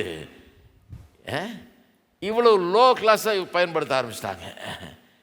பீட்சானா எனக்கு ரொம்ப பிடிக்கும்னு சொல்கிறது அந்த மாதிரி ஆக்கிட்டாங்க. நாயினா எனக்கு ரொம்ப பிடிக்கும், பூனைன்னா எனக்கு ரொம்ப பிடிக்கும், அந்த மாதிரி ஒரு சீப்பான ஒரு வார்த்தையாக ஆக்கிட்டாங்க. அன்புனா என்னன்னு தெரியாமல் போயிட்டாங்க. கவனிக்கணும், இந்த அன்புனா என்ன? இந்த அன்பினுடைய டெஃபினிஷனை பார்ப்போம். ரெண்டு டெஃபினிஷன்ஸ் இங்கே கொடுக்கப்படுது, ரெண்டு அர்த்தங்கள் அன்புக்கு இங்கே இந்த லைன்லேயே. புருஷர்களே மனைவியில் அன்பு கூறுங்கள், அந்தபடியே கிறிஸ்துவும் சபையில் அன்பு கூர்ந்து அப்படின்னு சொல்லியிருக்கு இல்லையா? அந்த ஒரு வசனத்தில் ரெண்டு டெஃபினிஷன் அன்புக்கு. முதல் டெஃபினிஷன் என்னென்னா, அந்த அன்புன்ற வார்த்தையிலே இருக்குது அந்த டெஃபினிஷன். அந்த வார்த்தையை கொஞ்சம் ஆழமாக ஆராய்ஞ்சாலே நாம் என்னன்னு புரிஞ்சுக்கலாம். பாருங்கள், கிரேக்க மொழியில் அந்த காலத்தில், பவுல் வாழ்ந்த காலத்தில் கிரேக்க மொழியில் அன்புன்னு ஒரு காரியத்தை மொழிபெயர்த்தாங்கன்னா அந்த வார்த்தை கிரேக்க மொழியில் 3 வித்தியாசமான வார்த்தைகள்லேருந்து வருது. கிரேக்க மொழி நல்ல ரிச் லாங்குவேஜ். நம்ம தமிழ் மாதிரி ஒரு காரியத்தை சொல்கிறதுக்கு பல வார்த்தைகள், கொஞ்சம் ஷேட்ஸ் ஆஃப் டிஃப்ரென்ஸ் இருக்கும், ஸ்லைட் டிஃப்ரென்ஸ் இருக்கும் இல்லையா? நம்ம தமிழில் நிறைய வார்த்தைகள் அந்த மாதிரி வருது, டக்குன்னு எனக்கு யோசிக்க முடியல. நிறைய வார்த்தைகள் அந்த ஒரே வார்த்தையில் அர்த்தம் கொள்ளலாம், ஆனால் 3 விதமான அர்த்தம் இருக்கும் பாருங்க. அதுக்கு கிரேக்க மொழியில் அன்புங்கிற வார்த்தை 3 விதமான கிரேக்க வார்த்தைகள்லேருந்து வருது. அதை கவனிங்க கொஞ்சம். ஒன்று ஈராஸ் அப்படிங்கிற வார்த்தை. இது புதிய ஏற்பாட்டில் கிடையாது இந்த வார்த்தை. ஆனால் கிரேக்க மொழியில் கிரேக்கர்கள் மத்தியில் அந்த காலத்தில் இருந்தது. ஈராஸ் என்ற வார்த்தை என்ன அர்த்தம்? அதிலிருந்து தான் இந்த எராட்டிக் அப்படின்னு வருது. பால் உணர்வு சம்பந்தப்பட்ட ஒரு இச்சை, ஆசை, அதைத்தான் ஈராஸ் என்கிற வார்த்தையிலேருந்து வருது. ஈராட்டிக்னு சொல்லுவாங்க. அது முற்றிலும் மாம்சத்துக்கு அடுத்த ஒரு காரியம். மாம்சத்தின் இச்சைன்னு சொல்லலாம், மாம்சத்தின் ஆசைன்னு சொல்லலாம்.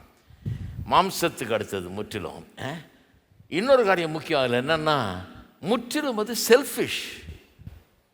அது எனக்கு ஆசையாக இருக்குது, நான் அதை அடையணும், நான் அதை அனுபவிக்கணும் அப்படின்னு நினைக்கிறான் பாருங்க. அதுதான் அந்த ஈராஸ், அதுதான் அந்த ஈராஸ் அன்பு. அது தப்பு இல்லை. அதாவது ஈராஸ்ங்கிறது இந்த மாம்ச இச்சைன்னு சொல்கிறோம் இல்லையா, பாலுணர்வு அப்படின்னு சொல்கிறோம் இல்லையா. ஆப்போசிட் செக்ஸை பார்க்கும்போது, ஒரு ஆண் ஒரு பெண்ணை பார்க்கும்போது, ஒரு பெண் ஒரு ஆணை பார்க்கும்போது உள்ளத்தில் ஒரு ஆசை தூண்டப்படுகிறது. அந்த ஆசை, பால் உணர்வு உறவு, அதுக்கு இருக்கிற அந்த ஆசை தப்புன்னு சொல்ல முடியாது. அது கடவுள் அங்கே வச்சிருக்கிறார். திருமண வாழ்க்கையில் அது பயன்பட வேணும்னு வச்சிருக்கிறாரு. அதில் ஒரு டிசிப்ளின் இருக்கணும் பாருங்க. எனக்கு ஆசையை கடவுள் வச்சுட்டார், அதனால் நான் தலை தெறிக்க ஆடுவேன் அப்படிங்கிறது சரியில்லை. அது திருமண வாழ்க்கையில் சரியான விதத்தில் பயன்படுத்துறதுக்காக கர்த்தர் வச்சிருக்காங்க. அங்கே அது பயன்படும் நன்றாக, அங்கே சில இன்பங்களை நன்றாக அனுபவிக்கிறதுக்கு அது பயன்பட வேணும்னு கர்த்தர் வச்சிருக்காரு. அதனால் தப்பான ஒரு காரியம் கிடையாது. ஆனால் அந்த ஆசை எப்படிப்பட்டதுன்னா செல்ஃபிஷ். எனக்கு வேணும், நான் அதை அனுபவிக்கணும்.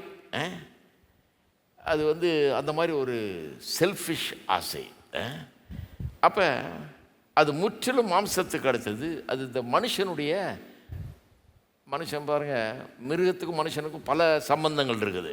ஆனால் மனுஷன் மிருகம் கிடையாது.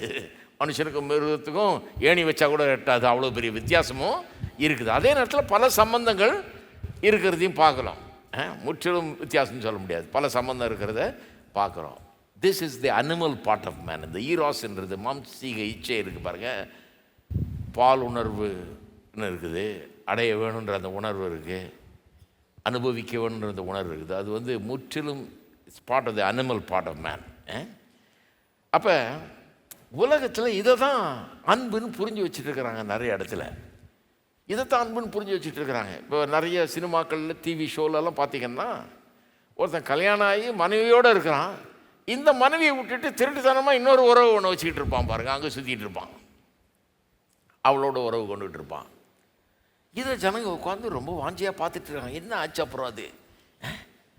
ஓ அப்படியா, ஊன்னு உட்காந்துட்டு ரொம்ப இதாக பார்த்துட்டு இருக்காங்க. ஏன்னா அன்பு பற்றிக்கிச்சான் இவனுக்கு. பாரு, அவளோட ஒரு இது பற்றிக்கிச்சு ரெண்டு பேருக்கும். அடக்கடவுளை, ஒரு குடும்பம் கெடுதுன்றதை யோசித்து பார்க்கல, பிள்ளைகள் நாசமாக போகிறதுன்றதை யோசித்து பார்க்கல. ஒரு பெண்ணுக்கு துரோகம் பண்ணிட்டு இந்த மாதிரி சுற்றிட்டு இருக்கிறான். இது தவறான உறவு, இது அசிங்கம், இது கேவலம் அப்படிங்கிறத யோசித்து பார்க்க தெரியல மக்களுக்கு. இதை ரசித்து பார்த்து கொண்டிருக்கிறார்கள். ஏன்னா இவர்களுக்கு எப்படியோ இந்த உலகம் என்ன சொல்லிடுச்சு, இது காதல். ஆஹா, இது காதல். ஆனால் மனைவி இருக்கப்பா, அது பரவாயில்ல. காதல்னா அப்படி தான், திடீர்னு வந்துடும், திடீர்னு பற்றிக்கும். வீடு பற்றிக்குது இல்லையா, அந்த மாதிரி திடீர்னு பற்றிக்கும். என்ன பண்ணுறது? பற்றிக்கிச்சுன்னா ஒன்றும் பண்ண முடியாது. உலகம் அப்படி பழக்கி விட்டுருச்சு பாருங்க, அப்படி திங்க் பண்ணுற அளவுக்கு கொண்டு வந்துருச்சு. அப்போ நிறைய பேர் இந்த ஈராஸ் அன்பு தான் இருக்குது அவங்களுக்கு. ஈராஸ் அன்புனா வெறும் இந்த மாம்ச இச்சை தான் இருக்குது. ஒரு பெண்ணை ஒரு ஆண் எதுக்கு விரும்புகிறான்? சில நேரத்தில் ஒரு பெண் ஒரு ஆணை எதுக்கு விரும்புது? ஒன்றும் இல்லை, பார்க்கறதுக்கு நல்லா இருக்கிறா, ரொம்ப அழகாக இருக்கிறா, ரொம்ப கவர்ச்சியில் இழுக்கப்பட்டு, ஆசைப்பட்டு, பால் உணர்வு தூண்டப்பட்டு அப்படி தான் அவளை நேசிக்கிறான ஒழிய அதுக்கு மேலே ஒன்றும் கிடையாது. ரொம்ப தப்பான ஒரு புரிந்து கொள்ளுதல். வெறும் இந்த மாம்ச இச்சையில் வர்ற ஒரு காரியம். ரெண்டாவது வார்த்தை கிரேக்க மொழியில் ஃபிலேயோ அப்படிங்கிற வார்த்தை கிரேக்க மொழியில். அதையும் அன்புன்னு தான் மொழிபெயர்க்கிறாங்க. ஈராஸையும் அன்புன்னு தான் மொழிபெயர்க்கிறாங்க. ஃபிலேயோங்கிற வார்த்தையும் அன்புன்னு தான் மொழிபெயர்க்கிறாங்க. இது புதிய ஏற்பாட்டில் வருது. ஈராஸ் வரல, ஃபிலேயோங்கிற வார்த்தை வருது. அதிலிருந்து தான் ஃபிலாந்த்ராபிக்னு வருது. நிறைய தான தர்மம் செய்கிறவங்களுக்கு அவங்களுடைய அன்பு என்ன சொல்லுவாங்க? ஃபிலந்த்ராபிக் அப்படின்னா மற்றவர்கள் அவர்கள் நேசிக்கிறார்கள். ஏழைகளை நேசிக்கிறாங்க, அவர்களுக்கு நன்மை செய்யணும்னு நினைக்கிறாங்க அப்படின்றது வருகிறது. அப்போ அந்த பிலேயோங்கிற அன்பை புரிஞ்சுக்கணுன்னா யோவான் எழுதின சுவிசேஷம் 21ஆம் அதிகாரத்தில் வாசித்தீங்கன்னா, உயிர்த்தெழுதலுக்கு பிறகு இயேசு சீஷரில் சந்திக்கிறாரு. அவங்க மீன் பிடிக்க போயிட்டாங்க, திருப்பி அந்த வேலைக்கு, மீன் பிடிக்கிற வேலைக்கு போயிட்டாங்க. இந்த நம்ம பழைய வேலைக்கே போயிடலான்னு சொல்லி அவர் அங்கே வந்து காட்சி அளிக்கிறார். காட்சி அளித்து பேதுருவை பார்த்து கேட்கிறாரு, நீ என்னை அன்பு கூறுகிறாயா? அந்த பகுதியை வாசித்து பாருங்கள், திருப்புங்களை பார்த்துருங்க நீங்கள். நான் சிலர்லாம் நான் அப்படியே மனசில் இருக்கிறது சொல்லிட்டு போவேன், நான் சிலர்லாம் அதை பார்த்ததே கிடையாது இல்லையா. 15 அவர்கள் போஜனம் பண்ண பின்பு இயேசு சீமோன் பேதுருவை நோக்கி, யோனாவின் குமாரனாகிய சீமோனே, இவர்களிலும் அதிகமாய் நீ என்னிடத்தில் அன்பாயிருக்கிறாயா என்றார். அதற்கு அவன், ஆம் ஆண்டவரே, உம்மை நேசிக்கிறேன் என்பதை நீர் அறிவீர் என்றான். அவர், என் ஆட்டுக்குட்டிகளை மெய்ப்பாயாக.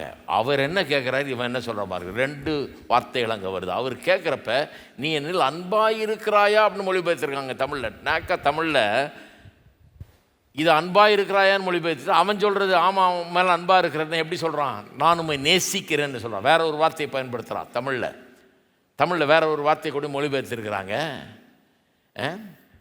அது கிரேக்க மொழியிலையும் வேற வார்த்தை தான். நீ என்னில் அன்பாயிருக்கிறாயான்னு சொன்னது வந்து 3வது வார்த்தை, அகாப்பே என்கிற வார்த்தை. அதுக்கு பிறகு வருவோம். நீ என்னில் அன்பாயிருக்கிறாயன்னா அந்த விதமான அன்பை சொல்கிறாரு. இவன் வந்து ஆம் உம்மை நேசிக்கிறேன்னு சொல்கிறான். இது என்ன மாதிரி அன்பு? இது வந்து ஒரு ஃப்ரெண்டை நேசிக்கிற மாதிரி, பிரியமாக இருக்கிறோம் இல்லையா, பிரியமாக இருக்கிறோன்னு சொல்கிறோம். பீயிங் ஃபாண்ட் ஆஃப், ஒருத்தர் மேலே பிரியமாக இருக்கிறோம் அப்படின்னு சொல்கிறோம் இல்லையா, அந்த மாதிரி ஒரு அன்பு. மறுபடியும் கேட்குறாரு, நீ என்னில் அன்பாக இருக்கிறாயா? மறுபடியும் சொல்கிறான், ஆம் நான் உன்னை நேசிக்கிறேன்னு. 3வது தடவை இவர் இறங்கி வந்துட்டார். இவர் சொல்கிறார், நீ என்னை நேசிக்கிறாயான்ட்டார். அவன் லெவலுக்கு வந்துட்டார். சரி, இந்த தெய்வீக அன்பாகிய அகாப்பேங்கிற அன்பு இல்லாத என்ன அன்பு இல்லை, என்னை நேசிக்கிற, என்னை பிடிக்குதா உனக்கு, என் மேலே பிரியமாக இருக்கிறியா, ஒரு நண்பன்ற விதத்தில் என்ன நேசிக்கிறியா அப்படின்றத இறங்கி வந்து கேட்குறாரு. இந்த 2 வார்த்தை அங்கே வருது பாருங்கள். இதை வச்சு நல்லா புரிந்து கொள்ளலாம் அதை. சரி, சில நேரத்தில் இந்த உலகம் ஒருத்தரை பிடிச்சிருக்குங்கிற விதத்தில் அன்பை புரிந்து வைத்து கொண்டிருக்கிறார். அது நல்லது தான், ஈராசும் நல்லது தான்.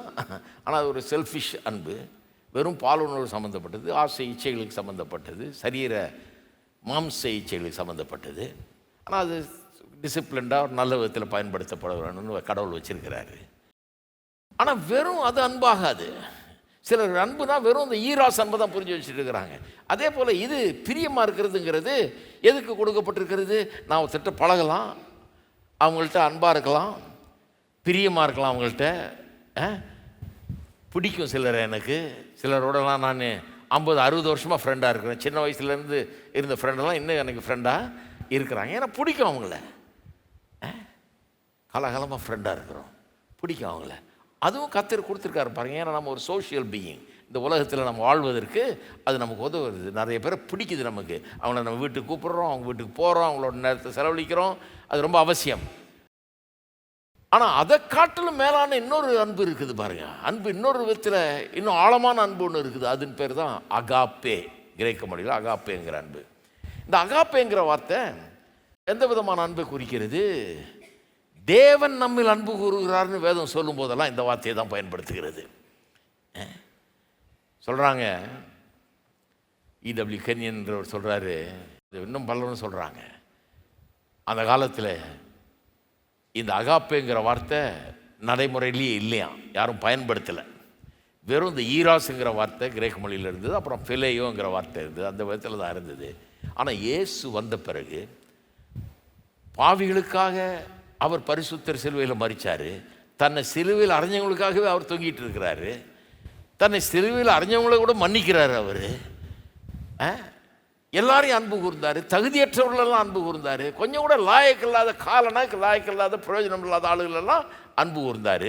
இதெல்லாம் பார்த்துட்டு அவருடைய அன்பை குறித்து பேசும்போது எப்படி பேசணும்னு நினச்சா அதுக்கு வார்த்தை இல்லை. ஈராஸ்னு வார்த்தை இருக்குது, ஃபிலேயோன்ற வார்த்தை இருக்குது. அவர் மக்களிடத்தில் காட்டின அந்த அன்பு வெறும் ஃபிலேயோவா, வெறும் பிடிக்குது அப்படின்ற விதத்தில் அன்பு காட்டினாரா? இல்லை, அதை விட ஒரு ஆழமான அன்பு. வெறும் ஈராஸ்ன்ற விதத்தில் அன்பு காட்டினாரா? கிடையாது. மாம்ச இச்சையினால் அவர் நேசிக்கலை, வெறும் ஃபிலையோங்கிற விதத்தில் அன்பு காட்டினாரா? வெறும் ஆளை பிடிச்சது, அவங்க பழக்க வழக்கமும் என் பழக்க வழக்கம் சேம், 2 பேரும் ஒரே விதமாக இருக்கிறோம், அவருக்கும் மியூசிக் பிடிக்கும் எனக்கும் மியூசிக் பிடிக்கும், அவருக்கும் புஸ்தகங்கள் பிடிக்கும் எனக்கும், அப்படி இல்லை. ஜனங்களை எப்படி நேசிச்சார்? அதை விட ஆழமான விதத்தில் நேசிச்சார். என்ன விதமாக நேசிச்சார்? தன்னலமற்ற விதத்தில் நேசிக்கிறார். ஈராசு தன்னலம் உள்ளது, தான் வேலையை பார்க்கணும்னு பார்க்குது, தான் மாம்ச இச்சையை நிறைவேற்றணும்னு பார்க்குது. ஆனால் ஏசு அப்படி நிறைவேற்றினாரா? தன்னுடைய ஆசையை நிறைவேற்றணும்னு அன்பு கூர்ந்தார். அவர்களுக்கு எதாவது செய்யணும், அவங்களுக்கு ஏதாவது கொடுக்கணுமே. அவன் வியாதியாக இருக்கிறான், அவனை சுகமாக்கணுமே. குஷ்டரோகியாக இருக்கிறான், அவனுடைய சுத்தம் பண்ணணுமே.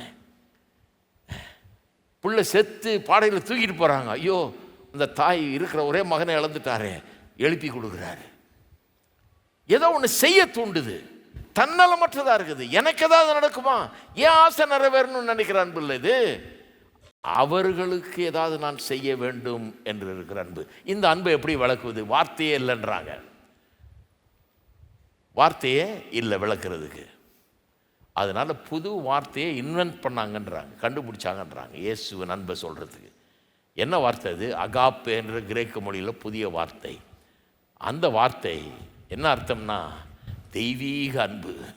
இந்த அன்பு, இவர்கிட்ட பார்க்குற அன்பு தன்னலமற்றதாக இருக்குதே, கொடுக்குற அன்பாக இருக்குதே, எடுக்கிற அன்பா இல்லையே. வெறும் மாம்ச இச்சைக்கு ஏற்ற மாதிரி போய் தன்னுடைய ஆசையை நிறைவேற்றிக்கிற ஆசை, அந்த மாதிரி அன்பா இல்லையே இது. இது வேற மாதிரி இருக்குதே, வெறும் பிடிச்சதுங்கிற மாதிரி இல்லை, அதோட ஆழமாக இருக்குதே இது. கொஞ்சம் கூட லாயக்கு இல்லாத ஆள், தகுதி இல்லாத ஆள் நேசிக்குதே, பாவியை நேசிக்குதே, தன்னையே சிலுவையில் அறிஞ்சவங்களே மன்னிக்குதே. இது என்ன மாதிரி அன்பு? சொல்லலாம் வேற வார்த்தையே இல்லைப்பா, புது வார்த்தை கொண்டாந்தெல்லாம் சொல்லிட்டு தெய்வீக அன்பு அப்படின்னா அதுதான் அகாப்பே. தெய்வீக அன்பு எல்லாம் சொல்லுவோம், தெய்வீக அன்பு. இந்த தெய்வீக அன்பு அற்புதமான ஒரு அன்பு. இதை காட்டிலும் உயர்ந்த அன்பு இந்த உலகத்தில் பார்க்கவே முடியாது. தன்னலமே கிடையாது, பிடுங்குற அன்பு கிடையாது, நம்மகிட்ட இருக்கிறது எடுக்கிறது, நமக்கு என்ன லாபம் அப்படிங்கிற பார்க்குற அன்பு கிடையாது. இந்த உலகத்தில் பாருங்கள், யாராவது நிறைய பேர் உங்கள்கிட்ட வந்து பழகுனாங்கன்னா உங்கள்கிட்டருந்து என்ன கிடைக்குன்ற விதத்தில் தான் பழகுறாங்க. உங்கள்கிட்டருந்து அவங்களுக்கு எதாவது லாபம் இருக்குமா, அதன் அடிப்படையில் தான் பழகுறாங்க. இவர் வந்து கொடுக்குற அன்பு இது வேறு விதமான அன்பு, தெய்வீக அன்பு, பரிசுத்தமான அன்பு, சுத்தமான அன்பு, தூய அன்பு இது. அதனால்தான் வேத வசனத்தில் கலாத்தியரில் போனீங்கன்னா 5ஆம் அதிகாரத்தில் 22ஆம் வசனம் பாருங்கள். ஆவியின் கனியோ அன்பு, எல்லாம் சொல்லுங்கள், ஆவியின் கனியோ அன்பு. ஆவியின் கனி என்னவா? அன்பு. ஒருத்தர் ஆவியில் நிறைஞ்சிருக்கிறாங்கன்னா, தேவனுடைய ஆவியினால் நிறைந்திருக்கிறாங்கன்னா அவங்களுக்குள்ள என்ன இருக்கும்? இந்த அன்பு இருக்கும். எந்த அன்பு? இந்த தெய்வீகமான அன்பு இருக்கும். வெறும் மாம்ச இச்சையில் மற்றவங்களை அன்பு கூறுறது கிடையாது, அதை காட்டில் ஆழமாய் அன்பு கூறுவார்கள். ஏன்னா ஆவியில் நிறைஞ்சவங்க. அதனால தான் முதல்ல எப்படி ஆரம்பித்தோம்? 18ஆம் வசனத்தை வச்சு ஆரம்பித்தோம். 18ஆம் வசனத்தில் எப்படி ஆரம்பிக்குது? துன்மார்க்கத்துக்கு எதுவான மதுபான வெறி கொள்ளாமல் ஆவியினால் நிறைந்து, எல்லாம் சொல்லுவாங்க ஆவியினால் நிறைந்து. அப்போ இந்த போதனையே வந்து ஆவியினால் நிறைஞ்சிருக்கிறவங்களுக்கு. அப்போ ஆவியினால் நிறைஞ்ச என்ன இருக்கும்? வெறும் இந்த மாம்ச இச்சையினால் ஒருத்தரை நேசிக்கிற அந்த அன்பு கிடையாது. பார்க்குறதுக்கு அழகாக இருக்குது, நான் எப்படியாவது இதை அடைஞ்சிடணும், இதை அனுபவிச்சேன், அப்படி கிடையாது. அது மாம்ச, ரொம்ப லோ கிளாஸ், இது மிருகத்தனமான ஒரு இது. அது வெறும் எனக்கு இவரை பிடிக்குது, எனக்கு இவரை பிடிக்குது, இவருடைய பழக்க வழக்கங்கள் எனக்கு பிடிக்குது, இவர் பழகிறதுக்கு இனிமையான, அப்படி கிடையாது. ஆவியின் கனியாகிய அன்பு எப்படிப்பட்டது? அது வந்து தன்னலமற்றதாக இருக்கிறது, கொடுக்கிறதாய் இருக்கிறது, தூய்மையானதாக இருக்கிறது. வேற எந்த நோக்கமும் அதுக்குள்ளே கிடையாது. நம்மகிட்ட என்ன கிடைக்கும்னு கிடையாது, நம்மளை ஏதாவது அனுபவிச்சுட்டு போயிடணும்னு கிடையாது. வெறும் இந்த எராட்டிக் லவ்வை வச்சு லவ்னு அனுபவிக்கிறதுனால தான் சிலர் கசக்கி புழிஞ்சு தூக்கி எறிஞ்சிட்டு போகிற மாதிரி போயிடுவான் பேசாமல். ஐ லவ் யூ யூன்னு சொல்லி கொண்டு போய் நல்லா யூஸ் பண்ணிவிட்டு தூக்கி எறிஞ்சிட்டு போயிடுவான். ஏன்னா இவன் வேலை ஆயிடுச்சு, மாம்சை நிறைவேறிச்சு, அது முடிஞ்சது, கதை முடிஞ்சது, இனிமேல் தேவையில்லை, இதை பார்த்தாச்சு, இனிமேல் வேற ஒன்று பார்ப்போம் அப்படின்னு போயிட்டே இருப்பான். இந்த பிரியம்ங்கிறது அது கூட ரொம்ப பெருசாக இதாகாது பாருங்கள், அதில் அந்த ஆழம் கிடையாது. பல காரியத்துக்காக பிரியப்படுறோம் மற்றவர்களை. இந்த தெய்வீக அன்பு இது வித்தியாசமான அன்பு. சரி, இதன் மூலமாக இந்த அகாப்பேங்கிற வார்த்தையை பயன்படுத்துகிறாரு இங்கே. எபேசியர் 5 புருஷர்களே உங்கள் மனைவிகளில் அன்பு கூறுங்கள்னு சொல்கிறாரு. ஈராஸ் என்ற வார்த்தையை பயன்படுத்தல. மனைவிகளில் வெறும் மாம்ச இச்சையை வச்சு அன்பு கூறுங்கன்னு சொல்லல. ஆனால் அந்த மாதிரி உறவும் இருக்குது திருமணத்தில். ஆனால் அதை தாண்டி ஒரு ஆழம் இருக்குது. அதில் மாம்ச இச்சை இருக்குது, திருமண வாழ்க்கையிலாமா இருக்குது. ஆனால் அதை தாண்டி ஒரு ஆழம் இருக்குது இல்லையா? அப்போ இதை கொஞ்சம் கவனிக்க வேணும் பாருங்க. மாம்ச இச்சையில் அன்பு கூறுங்கன்னு சொல்லல, வெறும் பிரியமாக இருங்கன்னு சொல்லல, தெய்வீக அன்பினால் அன்பு கூறுங்கள்ன்ற விதத்தில் சொல்கிறார். மனைவிகளை உங்கள் அன்பு கூறுங்கள்னா தெய்வீக அன்பினால் அன்பு கூறுங்கள் அப்படின்ற விதத்தில் தான் சொல்கிறாரு. அப்போ ஒன்று புரிஞ்சுக்கணும், இங்கே கொஞ்சம் நல்லா விளங்கி 3 வார்த்தை சொன்னேன் இல்லையா? அந்த ஈராஸ்ன்ற வார்த்தை மாம்ச இச்சை, அது தன்னுடைய ஆசையை நிறைவேற்றிக்கணும்னு பார்க்குது. நான் ஏற்கனவே சொன்ன முற்றிலும் தவறு கிடையாதுன்னு சொன்னேன். சில கிறிஸ்தவர்கள் என்ன நினைக்கிறாங்க, அது தவறுன்னே நினச்சி ஒரு தப்பு பண்ணிடுறாங்க. அது கிறிஸ்தவ வாழ்க்கைக்குள்ளே வரவே கூடாதாக்கும் அப்படின்னு. கிடையாது. அந்த ஒரு இன்ஸ்டிங்க்டை கடவுள் நம்மளுக்குள்ளே வச்சுருக்கிறார். இந்த மாம்ச இச்சைன்றது ஒருவன் தன்னுடைய மனைவி தன்னுடைய புருஷனோட அனுபவிக்க வேண்டிய அப்படிப்பட்ட ஒரு காரியம். அதுக்காக கடவுள் அங்கே வச்சிருக்கிறாரு. சிலர் இந்த மாம்ச இச்சையே, இந்த பால் உணர்வையே, அதை நிறைவேற்றி கொள்வதனால் வருகிற திருப்தியே தவறுங்கிற மாதிரி பேசுகிறாங்க. கிடையாது. அப்படி வேதம் போதிக்கவே இல்லை. கடவுள் கொடுத்த ஆசை அது. கடவுள் மனுஷனுக்குள்ளே வச்சிருக்கிற ஒரு இன்ஸ்டிங்க்ட் அது. கடவுள் மனுஷனுக்குள்ளே அவனுடைய ஒரு சில இன்பங்களை அவன் அனுபவிக்க வேணும் சரீரத்தில்ங்கிறதுக்காக கடவுள் அவனுக்குள்ளே அதை வச்சிருக்கிறாரு. தெளிவாக புரிஞ்சுக்கணும் பாருங்கள். ஏன்னா நான் சிலரோடெல்லாம் பேசியிருக்கேன், சிலர்கிட்ட பார்த்துருக்கிறேன். கிறிஸ்தவர்கள் அவர்கள் ரொம்ப கடவுளை காட்டிலும் பெரிய பரிசுத்தராயிட்டாங்க. அவங்க என்ன நினைக்கிறாங்க, இந்த பால் உணர்வு அதை இருக்கவே கூடாது, செக்ஷுவல் டிசைரே இருக்கக்கூடாது, கிறிஸ்தவனுக்குள்ளே அது இருக்கவே கூடாது அப்படிங்கிற மாதிரி நினைக்கிறாங்க. இல்லைன்னா எப்படி திருமண வாழ்க்கையில் சந்தோஷத்தை அனுபவிக்க முடியும்? கடவுள் அதை வச்சுருக்காரு. அது இருக்கவே கூடாதுன்னு நம்புறது தவறு. கடவுள் அதை வச்சுருக்காரு. ஆகவே தான் பாருங்கள், ஒரு ஆணுக்கு பெண்ணை பார்த்தா ஆசை ஏற்படுது, பெண்ணுக்கு ஆணை பார்த்தா ஆசை ஏற்படுது. அது மட்டும் இல்லை, சிலர் என்ன பண்ணுறாங்க, நல்லா கவனிங்க, பெரிய தப்பு ஒன்று பண்ணுறாங்க. அது என்னென்னா, இப்படி நம்புகிறவர்கள், அதாவது செக்ஷுவல் டிசைரே இருக்கக்கூடாது, அந்த மாதிரி ஆசையே இருக்கக்கூடாது, பால் உணர்வு ஆசையே இருக்கக்கூடாதுன்னு நம்புகிறவங்க, அது கடவுளுக்கு ஏற்றது அல்ல அப்படின்னு நினைக்கிறவங்க என்ன பண்ணுறாங்க, திருமணம்னு வரும்போது என்ன நினைக்கிறாங்க, நான் யாரை வேணால் திருமணம் பண்ணிக்கலாம், யாரை வேணால் திருமணம் பண்ணிக்கலாம், பிரச்சனை கிடையாது, அவர்கள் கிறிஸ்தவர்களாக இருந்தால் போதும், யாரை வேணால் திருமணம் பண்ணிக்கலாம், வேறு மற்ற காரியங்கள்லாம் முக்கியமே கிடையாது அப்படின்னு நினைக்கிறாங்க. இப்படி தான் ஒருத்தன் வந்தான் பாருங்கள், ரொம்ப வருஷத்துக்கு முன்னால் என்கிட்ட சொன்னால், ஒரு பொண்ணு கர்த்தர் வெளிப்படுத்திட்டார், இந்த பொண்ணு திருமணம் யாரோ அவனுக்கு ஏதோ சொல்லியிருக்காங்க போல இருக்குது, கர்த்தர் உனக்கு இந்த பொண்ணை தான் வச்சுருக்காருன்னு ஏதோ சொல்லிட்டாங்க போல இருக்குது, இவன் நம்பிக்கிட்டேன்ட்டு தான், சரி சந்தோஷம் பண்ணிக்கோ அப்படின்னு சொல்கிறான். ஆனால் அந்த பொண்ணு ரொம்ப அக்லிங்க அப்படின்னா, இந்த பொண்ணு ரொம்ப பார்க்குறதுக்கே ரொம்ப அசிங்கமாக இருக்குது. எனக்கு ஒரு மாதிரி ஆச்சரியமாகிடுச்சு, என்னடா இதுன்னு, அசிங்கமாக இருக்குன்றான், அப்புறம் கல்யாணம் பண்ணிக்கிறேன் நான். இப்போ நான் சொன்னேன், ரோட்டில் போகிறவன் பார்த்துட்டு அசிங்கமாக இருக்குன்னா அது வேறு, நீ கல்யாணம் பண்ணிக்க போகிறவன் நீ எப்படி அப்படி பேசலாம், அசிங்கமாக இருக்குன்னா அப்புறம் எப்படி கல்யாணம் பண்ணுவேன், நீ எப்படி வாழுவ, நீயே அசிங்கமாக இருக்குன்னு சொல்லிட்டு அந்த பொண்ணை கல்யாணம் பண்ணிக்குவ, இல்லை கர்த்தர் சொல்லிட்டாரே அதனால பண்ணிக்கிறேன். அப்போ அவனுக்கு என்ன நம்பிக்கைன்னா, இதெல்லாம் முக்கியமே கிடையாது, நான் பார்த்து விரும்பக்கூடிய அளவுக்கு இருக்கணும், எனக்கு அழகாக தெரியணும் அப்படின்றது முக்கியம் கிடையாதுன்னு நினைக்கிறான். வேத வசனம் அப்படி போதிக்கவில்லை. அதனால தான் எல்லாரையும் நமக்கு பிடிச்சிருக்கிறது கிடையாது. 10 பேரில் ஒருத்தையே தான் பிடிக்குது, 10 பேரில் ஒருத்தனை தான் பிடிக்குது, எல்லாரையும் அவனை பிடிச்சிடுறது கிடையாது. அப்படிப்பட்ட விதத்தில் கடவுள் நம்மளை உண்டாக்கிட்டார் பாருங்க. ஆகவே இதெல்லாம் முக்கியம். கிறிஸ்தவ வாழ்க்கைக்குள்ளே வந்துட்டதுனாலேவே இயற்கை ஆசைகள்லாம் இருக்கக்கூடாதுன்னு நினைக்கிறது தப்பு. இயற்கையாக கர்த்தர் நம்ம ஒரு விதத்தில் உண்டாக்கியிருக்கார் பாருங்க. இந்த விதத்தில் நம்ம மற்ற எல்லா மனுஷர்களை போல தான் பாலுணர்வுன்ற ஆசை இருக்குது. ஆமாம், அது சரியான விதத்தில் பயன்படுத்தணும், தவறான பயன்படுத்தக்கூடாது. ஆனால் அந்த ஆசை இருக்குது, அந்த ஆசை இல்லாமல் இருக்கக்கூடாது. இல்லாமல் இருந்தால் தான் பிரச்சனை. இல்லாமல் இருந்தால் அப்புறம் கல்யாணமே பண்ணிக்க முடியாது. எதுக்கு கல்யாணம் அப்புறம்? இப்படி தவறான எண்ணங்கள்லாம் உலகத்தில் இருக்கிறதுனால தான் சொல்ல வேண்டியதாக இருக்குது. அதில் ஒன்றும் பெரிய தப்பு கிடையாது, அது இருக்குது. ஆனால் வெறும் அந்த பால் உணர்வை வச்சு ஒரு பெண்ணோட நம்ம வாழ முடியாது. சரி, ரெண்டாவது,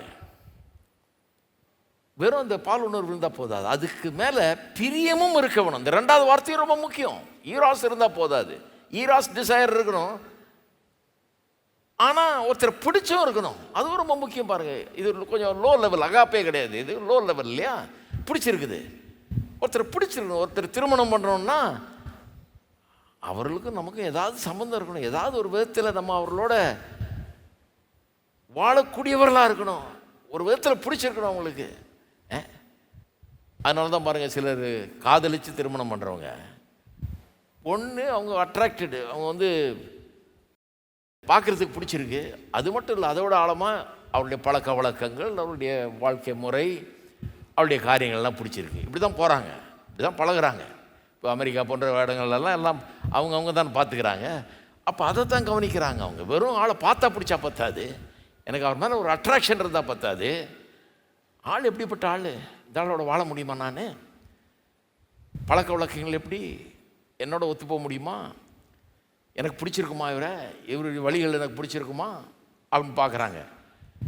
அந்த விதத்தில் அந்த ஃபிலையோ, அந்த நேசிக்கிற அந்த காரியம், நேசிக்க முடியுமா, அந்த ஆளை இவர் மேலே பிரியமாக இருக்க முடியுமான்றதும் ரொம்ப முக்கியம்.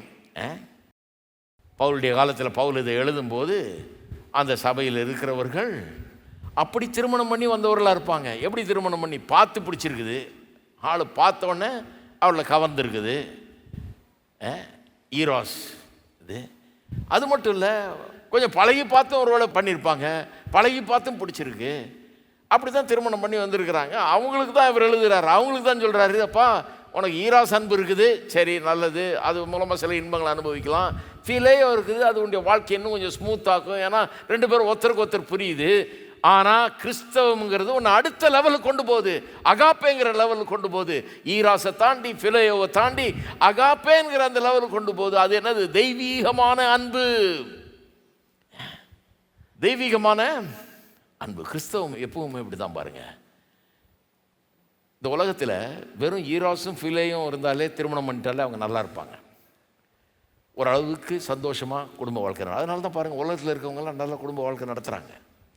நிறைய பேர் நல்ல குடும்பங்களை வச்சுருக்காங்க, தன் மனைவியோட புருஷனோட நல்லா வாழ்கிறாங்க, ஒருத்தரை நேசிக்கிறாங்க, பிடிச்சிருக்கு ரெண்டு பேருக்கும், வாழ்நாள் முழுக்க ஒன்றா வாழ்கிறாங்க, சந்தோஷமாக தானே இருக்கிறாங்க. சிலர் அந்த கேள்வி கேட்பாங்க, என்ன கிறிஸ்தவனா நான் மட்டும்தானா நீ சந்தோஷமாக இருக்கணும்? இல்லையே, உலகத்துலேயே சும்மா நேச்சுரலாகவே இயற்கையாகவே நீங்கள் எந்த மதத்தை சேர்ந்தவர்களாக இருந்தாலும் சரி, உங்களுக்கு அந்த பார்த்து ஆளை பிடிச்சிருக்குது, அப்புறம் பழகி ஆளை பிடிச்சிருக்குன்னா நல்லா சந்தோஷமாக வாழ முடியும்.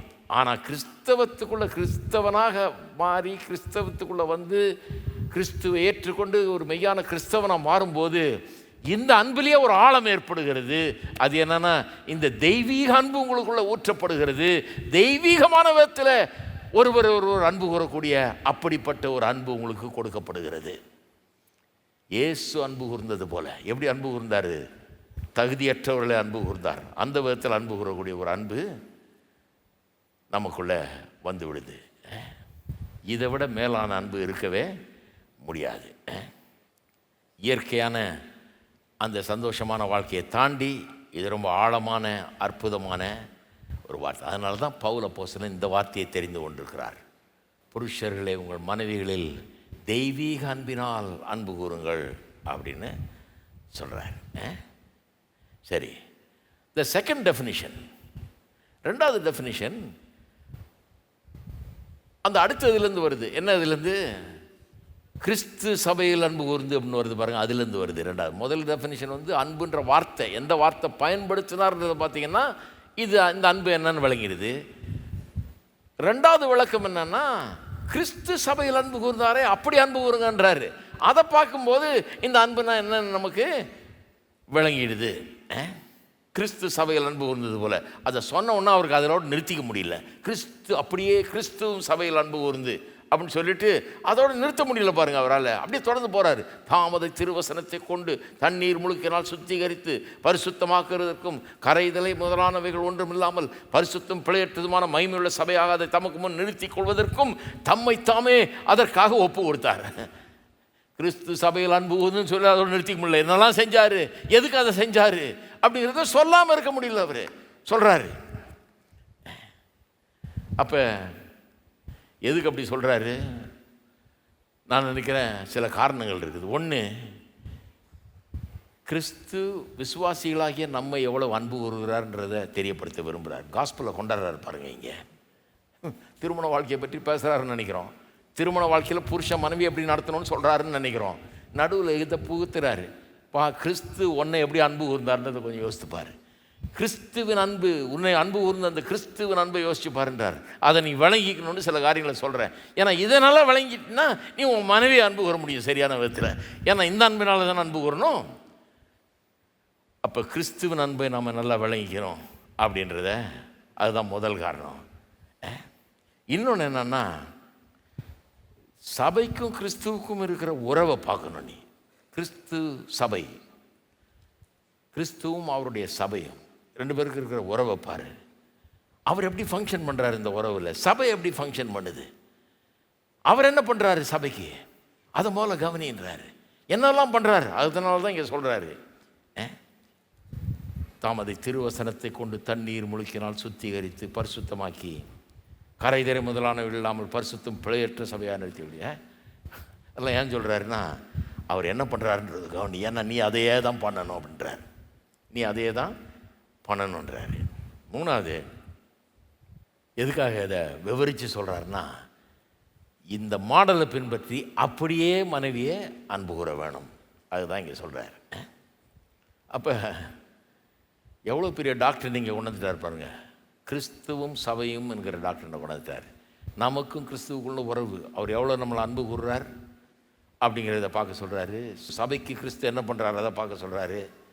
எப்படி அந்த சபையை வசனத்தை கொண்டு தண்ணீர் முழுக்கினால் சுத்திகரிக்கிறார். இயேசு சொன்னார் சீஷர்களுக்கு, என்னுடைய வார்த்தையினால் நீங்கள் சுத்தமாகிறீர்கள்ன்றார். இன்றைக்கி எதுக்கு வந்திருக்கோம்? நம்ம கர்த்தருடைய வார்த்தை கேட்க வந்திருக்கோம். வார்த்தை என்ன பண்ணுது? நம்மை சுத்தமாக்குகிறது. கேட்க கேட்க பாருங்கள் உள்ள வித்தியாசம் இருக்கும். பெரிய இங்கே ஒன்றும் மேஜிக் கிடையாது பாருங்கள், இங்கே ஒன்றும் கிமிக் கிடையாது. ஒரு பெரிய மனுஷன் இங்கே சபைக்கு வந்தார் பாருங்க. அவர் பார்த்து சொல்கிறாரு, என்ன அருமையான இது, ஜனங்கள்லாம் வசனத்தை கேட்கணுன்னு வர்றாங்க, நல்லா உட்காந்து கவனமாக கேட்குறாங்க, பேசுகிறா ரொம்ப ஆழமாக கவனமாக கேட்குறாங்க, எந்த கிமிக்கும் கிடையாது அப்படின்னாரு. எந்த மந்திர வித்தை தந்திர வித்தை எல்லாம் எதாவது பண்ணமானாங்க? ஹலோ, எதாவது மந்திர வித்தை தந்திர வித்தை எதாவது பண்ணோமா? எதாவது பண்ணோமா? ஒன்றும் கிடையாது. அதுக்கெல்லாம் அவசியமே கிடையாது. வந்தோம், கர்த்தரை பாடி ஆராதித்தோம், துதித்தோம், இப்போ பிரசங்கம் பண்ணுறோம். இதில் ஏதாவது மந்திர வித்தை இருக்குதா? ஒன்றுமே கிடையாது. இங்கே இருந்து வசனத்தை பிரசங்கம் பண்ணிகிட்டு இருக்கிறோம். வசனம் எப்படிப்பட்டதுன்னா நம்ம கழுவக்கூடியது, சுத்திகரிக்கக்கூடியது. பாருங்கள்,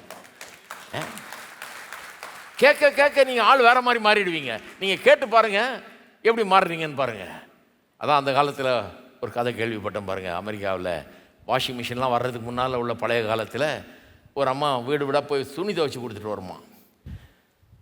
ஒரு சபைக்கு போயிட்டு இருந்திருக்கு. அந்த அம்மாவுக்கு எழுத படிக்க தெரியாது, படிப்பறிவு கிடையாது, ஒன்றும் கிடையாது.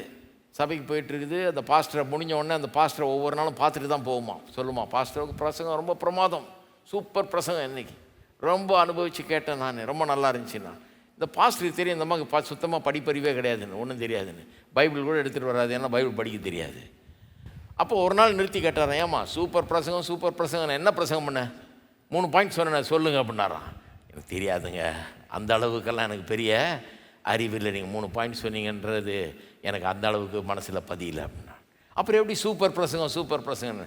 அது எப்படின்னா, நான் வீடோட போய் துணி துவைக்கிறேங்க, சோப்பு இருக்குது இல்லையா, அந்த சோப்பு எடுத்து துணியில் போட்டு நல்லா தேய்ன்னு தேய்ச்சி குமுக்கி அடித்து எல்லாம் பண்ணி தண்ணியை ஊற்றி அலசி புழிஞ்சா எல்லா அழுக்கும் வெளியே வந்துடுது பாருங்கள். அந்த மாதிரி உங்கள் சபைக்கு வந்தால் நீங்கள் பிரசங்கம் பண்ண பண்ண பண்ண யாரோ போட்டு என்னை தேய்ச்சி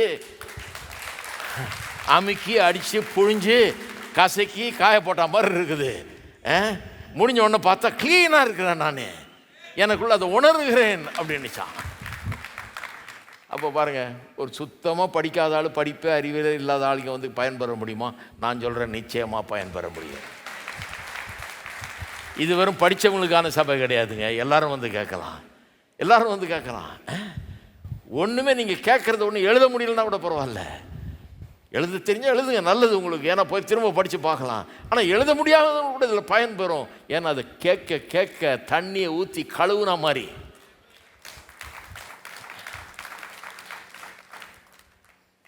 அப்போ இதைத்தான் புருஷன் மனைவிக்கு செய்கிறான் என்கிறத சொல்கிறார். எவ்வளோ பெரிய உபதேசத்தை கொண்டாந்தீங்க நுழைக்கிறார் பாருங்க.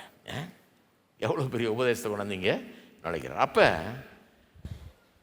இதை புரிந்து கொள்ளணும்னா புருஷன் எப்படி மனைவியை நடத்த வேண்டும், மனைவியிடத்தில் எப்படி நடந்து கொள்ள வேண்டும், எப்படி அவளை அன்பு கூற வேணும்ன்றதை கவனிக்கணும்னா கிறிஸ்துவுக்கும் சபைக்கும் இருக்கிற உறவு, கிறிஸ்து சபைக்கு என்ன பண்ணுறாருன்றதை கவனிக்க வேணும். அது கவனிக்கணும். அது கவனித்தா தான் நமக்கு அது விளங்கும். என்ன சொல்கிறாரு இங்கே பவுல்? அதை பற்றி என்ன சொல்கிறாரு? முதலாவது காரியம் என்ன சொல்கிறாருன்னா, இயேசு கிறிஸ்துவனுடைய மனப்பான்மையை கவனியுங்கள்ன்றார். எப்படி சபையை அவர் பார்க்குறாருன்றதை கொஞ்சம் பாரு, எப்படி சபையை குறித்து எண்ணுகிறாருங்கிறத பாரு அப்படிங்கிறார். அதான் முதல் காரியம். நல்லா கவனிங்க புருஷர்கள், மனைவிகளும் கவனிங்க. கவனிக்காத ஆளுக்கு நீங்கள் சொல்லித்தரலாம். புருஷர்கள் கவனிக்கணும். ஏன்னா என்ன சொல்கிறார்? இயேசு சபையை குறித்து எப்படி எண்ணுகிறார் அப்படிங்கிறத கவனிங்கன்றார். எப்படி சபையை பார்க்கிறார் என்பதை கவனிங்கன்றார். எப்படி பார்க்குறாரு? அந்த சபையாகிய அந்த மணவாட்டியை குறித்த அவருடைய எண்ணம் என்ன, எப்படிப்பட்ட விதத்தில் அவர் எண்ணுகிறார்? கிறிஸ்து சபையில் அன்பு கூர்ந்து அன்போடு பார்க்கிறார் இல்லையா?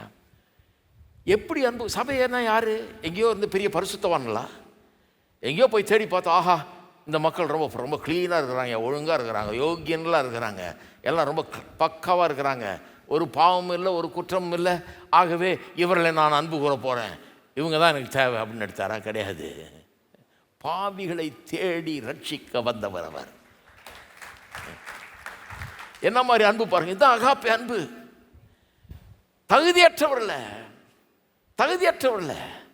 தேடி கண்டுபிடிச்சு கொண்டு வந்து பிதாவிடத்தில் சேர்க்க வந்தவர் அவர். இப்படிதான் அன்பு கூறுறாரு. He loved us in our unworthiness.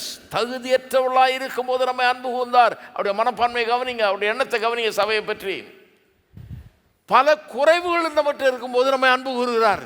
நம்மகிட்ட 1000 குறை இருக்குதுங்க. சிலர் வந்து மற்றவர்களையே குறை சொல்லிட்டு இருக்கிறாங்க. தங்களுடைய குறை ஒன்றுமே தெரியல போல இருக்கு அவங்களுக்கு. மற்றவர்களே குறை, நம்மகிட்ட எல்லார்ட்டையும் 1000 குறை இருக்குது. பைனாக்குலர் வச்சு பார்த்தா தெரியும். கத்தர் அவர் பார்க்கும்போது எவ்வளோ குறை தெரியுன்றீங்க. எத்தனை 1000 குறை நமக்குள்ளே இருக்குது. இருந்தாலும் நம்மை அன்பு கூறுகிறார் அவர். என்ன பண்ணுறார் பாருங்க. அந்த சபைக்கு அவ்வளோ அழுக்காக இருக்குது, கழுவ வேண்டியதாக இருக்குது. ஹலோ, இருக்கிறீங்களா? அதானே சொல்லியிருக்கீங்க. திருவசனத்தை கொண்டு தண்ணீர் முழுக்கினால் சுத்திகரித்து பரிசுத்தமாக்குகிறார். வசனத்தை ஏன் அனுப்புகிறாரு? போதகர்களை ஏன் எழுப்புறாரு? இந்த மாதிரி ஒரு பாஸ்டரை ஏன் சபையில் வச்சிருக்கிறாரு? இந்த வசனத்தை கொண்டு நான் வந்து பிரசங்கிக்க, அதை ஆவியானவருடைய பலனை கொண்டு நான் பிரசங்கிக்க, தண்ணியை ஊற்றுன மாதிரி இருக்கும், குளிப்பாட்டி விட்டா மாதிரி இருக்கும், அசுத்தத்தை எல்லாம் போக்கினாமங்கிற மாதிரி இருக்கும். தண்ணீர் முழுக்கினால் சுத்திகரித்து பரிசுத்தமாகிறதற்கு அதை பண்ணுறாரு. நாம எல்லாம் பரிசுத்தமா இல்லை, பரிசுத்தமாக்குறாரு. ஹலோ, ஞாயிற்றுக்கிழமை தூரம் வந்து இங்கே குளிப்பாட்டி விட்டு அனுப்புகிறோம். எடுக்கிறீங்களா? வரும்போது 1000 பிரச்சனையோடு வர்றோம். மனைவி சொல்லிட்டு இருந்தால் சரியே கிடையாதுன்னு, வாங்க வாங்க சர்ச்சுக்கு வாங்க. இந்த மனைவி சரியே வாங்க சர்ச்சு, அதுக்கு தாங்க சர்ச்சுக்கு வரணும். பிள்ளை ஒன்றும் உருப்படியே இல்லைங்க, அதுக்கு தான் கோயிலுக்கு வரணும். சொன்னால் விளங்க மாட்டேங்குது பாருங்க ஜனங்களுக்கு. வீட்லேயே உட்காந்துட்டு அப்புறம் யாராவது ஒரு ஊழியக்காரங்க வந்தாங்கன்னா கொஞ்சம் தலையில் வச்சு இந்த பேயை ஓட்டிடுங்க. பேயே தேவையில்லையே, இவங்களே போதும். பேய் லீவில் போயிட்டான் எப்போ? ஏன்னா அவன் கண்டுக்கிட்டான் இவன் என்ன நாசமாக போவான் விட்டான்னு. ஏன்னா கோயிலுக்கும் போகிறதில்ல, பைபிளையும் வாசிக்கிறது இல்லை, சத்தியத்தை கவனிக்கிறது இல்லை, எந்த கழுவி விடுறதுக்கு சான்ஸே கிடையாது. இன்னும் அழுக்காய் நான் நாரி போய் கடைசியில் ஒன்று நம்ம தான் போகிறான்னு பிசாசுக்கு நல்லா தெரிஞ்சு வச்சுருக்கிறான். அதுக்கு தான் இங்கே வரணும். 1000 கம்ப்ளைண்ட் இருக்கு, ரொம்ப மோசங்க, வரணும். ஒருத்தர் சொல்கிறாரு பாருங்க, நான் அங்கே நின்று கையை உயர்த்தி பாட்டு பாடி, என் மனைவிலாம் பாருங்க அங்கே கையை உயர்த்தி ஆனால் சரியே கிடையாது பிரதர், அது எனக்கு பிடிக்கல பாருங்க. அங்கே கையை உயர்த்தி பாட்டு பாடிக்கிட்டு பெரிய யோகிய மாதிரி ஆராதனை பண்ணுறது எனக்கு பிடிக்கல, அதனால தான் நான் வர்றதில்லை. நான் சொன்னேன், அதனால தான் ஏன் வரணும்? யோகியம் இல்லாதனால தான் வரணும், குறைகள் இருக்கிறதுனால தான் வரணும். ரொம்ப நீங்கள் குளிச்சு ரொம்ப சுத்தமாக இருந்தால் வரவே வேண்டியது இல்லையே. நீங்கள் அப்படியே அப்பழுக்கற்ற பரிசுத்தவான்லாம் இருந்தால் சபைக்கு வரவே வேண்டியதில்லை, நேராக பரலோகம் போயிடலாம். ஏன் சபைக்கு வரணும்? 1000 அழுக்கு ஓட்டிக்கிட்டு இருக்குது, 1000 அசுத்தங்கள் இருக்கிறது. மனதின் அசுத்தங்கள் நீக்கப்படணும், இருதயத்தின் கரைகள் நீக்கப்படணும், கரை திரை முதலானவைகள் எல்லாம் நீக்கப்படணும், கழுவப்படணும், சுத்திகரிக்கப்படணும், சுத்தமாகணும். எத்தனை பேர் நினைக்கிறீங்க சுத்தமாகணும்னு? நான் கூட அதுக்காக தான் வந்திருக்கிறேன்.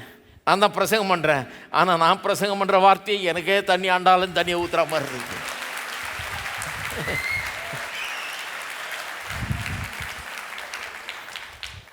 என்னையே சுத்திகரிக்கிறது குளிக்கிற மாதிரி தான் இருக்கு. எனக்கு நல்லா விளங்குது. உங்களுக்கு அங்கே தமிழில் பிரசங்கம் பண்ணிட்டு அப்புறம் திருப்பி ஒரு ஆங்கிலத்தில் பிரசங்கம் பண்ணிவிட்டு அதுக்கப்புறம் விளங்கலைன்னா முட்டாள்னு அர்த்தம். அதுக்கப்புறம் 3வது முறை திருப்பி தமிழில் பிரசங்கம் பண்ணுறதுக்குள்ள எனக்கு சுத்தமாக ஆயிடுது, நல்லா பக்காவா. 3வது சர்வீஸுக்குள்ளே க்ளீனாக ஆகிடுவேன் நான். நான் விளங்க மாட்டேன். அயோக்கியத்தனமாக உள்ளே போயிட்டு கையை வைத்திட்டு அல்லேலூயான்னு கூடாது. பரவாயில்ல வாங்க அல்லேலூயானுங்க. என்னங்க இப்போ எல்லாம் பெரிய யோகியர்களா? எல்லாம் 100% எல்லாம் பக்காவாக இருக்கீங்களா? இல்லை, எல்லார்ட்டையும் 1000 குறை இருக்குது. ஆனாலும் கத்தர்கிட்ட ஏன் வரணும்? கையை அவர்கிட்ட ஏன் உயர்த்துறோம்? ஆண்டவரே என்னை பாரும், என்னை சுத்தமாக்கும், என்னை கழுவும், என்னுடைய பாவக்கரை நீங்க பண்ணும், என்னை பரிசுத்தமாக்கும். அதுக்காக தானே வரோம். என்ன மாதிரி டாக்டரினை கொண்டாந்து, என்ன மாதிரி உபதேசத்தை கொண்டாந்து திருமண வாழ்க்கையில் கொண்டாந்து நுழைச்சிட்டா இருப்பாருங்க. இப்போது என்னங்க திருமண வாழ்க்கையை பற்றி பேசுகிறேன், நீங்கள் கட்சியில் வேறு பரிசுத்தமாகிறத பற்றி பேசிகிட்டு இருக்கிறீங்க. அதுதாங்க கதைங்க. உபதேசமே அப்படிப்பட்ட ஒரு உபதேசம். திருமண வாழ்க்கையும் கிறிஸ்துவோடு நமக்கு இருக்கிற உறவு, அவர் நமக்கு என்ன பண்ணுறாரு, ரொம்ப சம்பந்தம் இருக்கிறது, ரொம்ப சம்பந்தம் இருக்கிறது.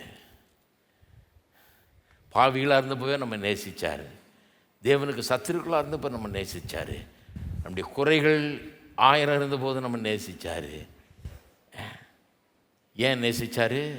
சபை ரொம்ப அழகாக இருக்குன்னு நேசிக்கல, ஆஹா என்ன அழகான விசுவாசிகள் அப்படின்னு நேசிக்கல, அழகான விசுவாசியாக மாற்றுறதுக்காக நேசித்தார். அழகான விசுவாசியாக மாற்றுறதுக்காக ஒருத்தன் சொன்னான் பாருங்கள், பொண்ணு பார்த்துட்டு வந்து சொல்கிறான், நல்லா இருக்குதுங்க, பொண்ணுலாம் நல்லா இருக்குது, நல்லா படிச்சிருக்கு, எல்லாம் பண்ணியிருக்கு, எல்லாம் எனக்கு ஏற்ற எல்லாம் இருக்குதுங்க, ஆனால் ரொம்ப நாட்டுப்புற டைப்பில் இருக்குதுங்க. நான் இந்த பட்டணத்தில் இருந்துட்டுனா அது ரொம்ப நாட்டுப்புற மாதிரி இருக்குது, அதுதான் பிடிக்கல பாருங்கன்னு. அது என்ன ஒன்றும் பிரச்சனையே இல்லையா, இங்கே கொண்டாந்தாலும் பியூட்டி சலூனு கொண்டு போய் உனக்கு என்ன மாதிரி மேகசினை வாங்கி உனக்கு எப்படி முடி வெட்டிக்கணுன்றது முடி காமிச்சு முடி வெட்டி, அது தெரியாது பாவம், என்ன பண்ணுறது, நாட்டுப்புறத்தில் உட்காந்துருக்குது, கொண்டாந்து அழகாக முடியை வெட்டி கொஞ்சம் மேக்கப்பெல்லாம் போட சொல்லி அழகுப்படுத்த சொல்லி உனக்கு எப்படி பிடிக்குமோ அந்த மாதிரி சட்டையை வாங்கி கொடுத்து போட சொல்லி அப்படி ஆக்கிக்கிய. ஹலோ, ஏசு அப்படி தான் பண்ணார் நம்மளை. நம்ம எல்லாம் நாட்டுப்புறத்தை விட கேவலமாக இருந்தோம், ரொம்ப மோசமாக இருந்தோம். என்ன இப்படி இருக்குதுங்க, அவசரம் அதெல்லாம் நான் பார்த்துக்கிறீங்க, வா நான் உன்னை சரி பண்ணிடுறேன். அவர் சொன்னார், இல்லை இல்லை எனக்கு நல்ல சட்டைலாம் இருக்குது, நல்ல கடைலாம் தெரியும், முடியை எப்படி வெட்டணும்னு தெரியும், உன் முகத்தை என்ன பண்ணணும்னு தெரியும், உனக்கு என்ன உடுத்தணும்னு தெரியும், எல்லாம் எனக்கு தெரியும், நீ வான்னு சொல்லி கூப்பிட்டு வந்து எப்படி ஆக்கியிருக்காரு பாருங்க, என்ன மாதிரி ஆட்களை ஆக்கி வச்சிருக்கிறாங்க. அப்போ புருஷங்கிறவன் 1000 குறைகளை பார்க்குறான் மனைவிட்ட. குறை சொல்லணும் போல் இருக்குது, ஆனால் குறை சொல்லக்கூடாதான்.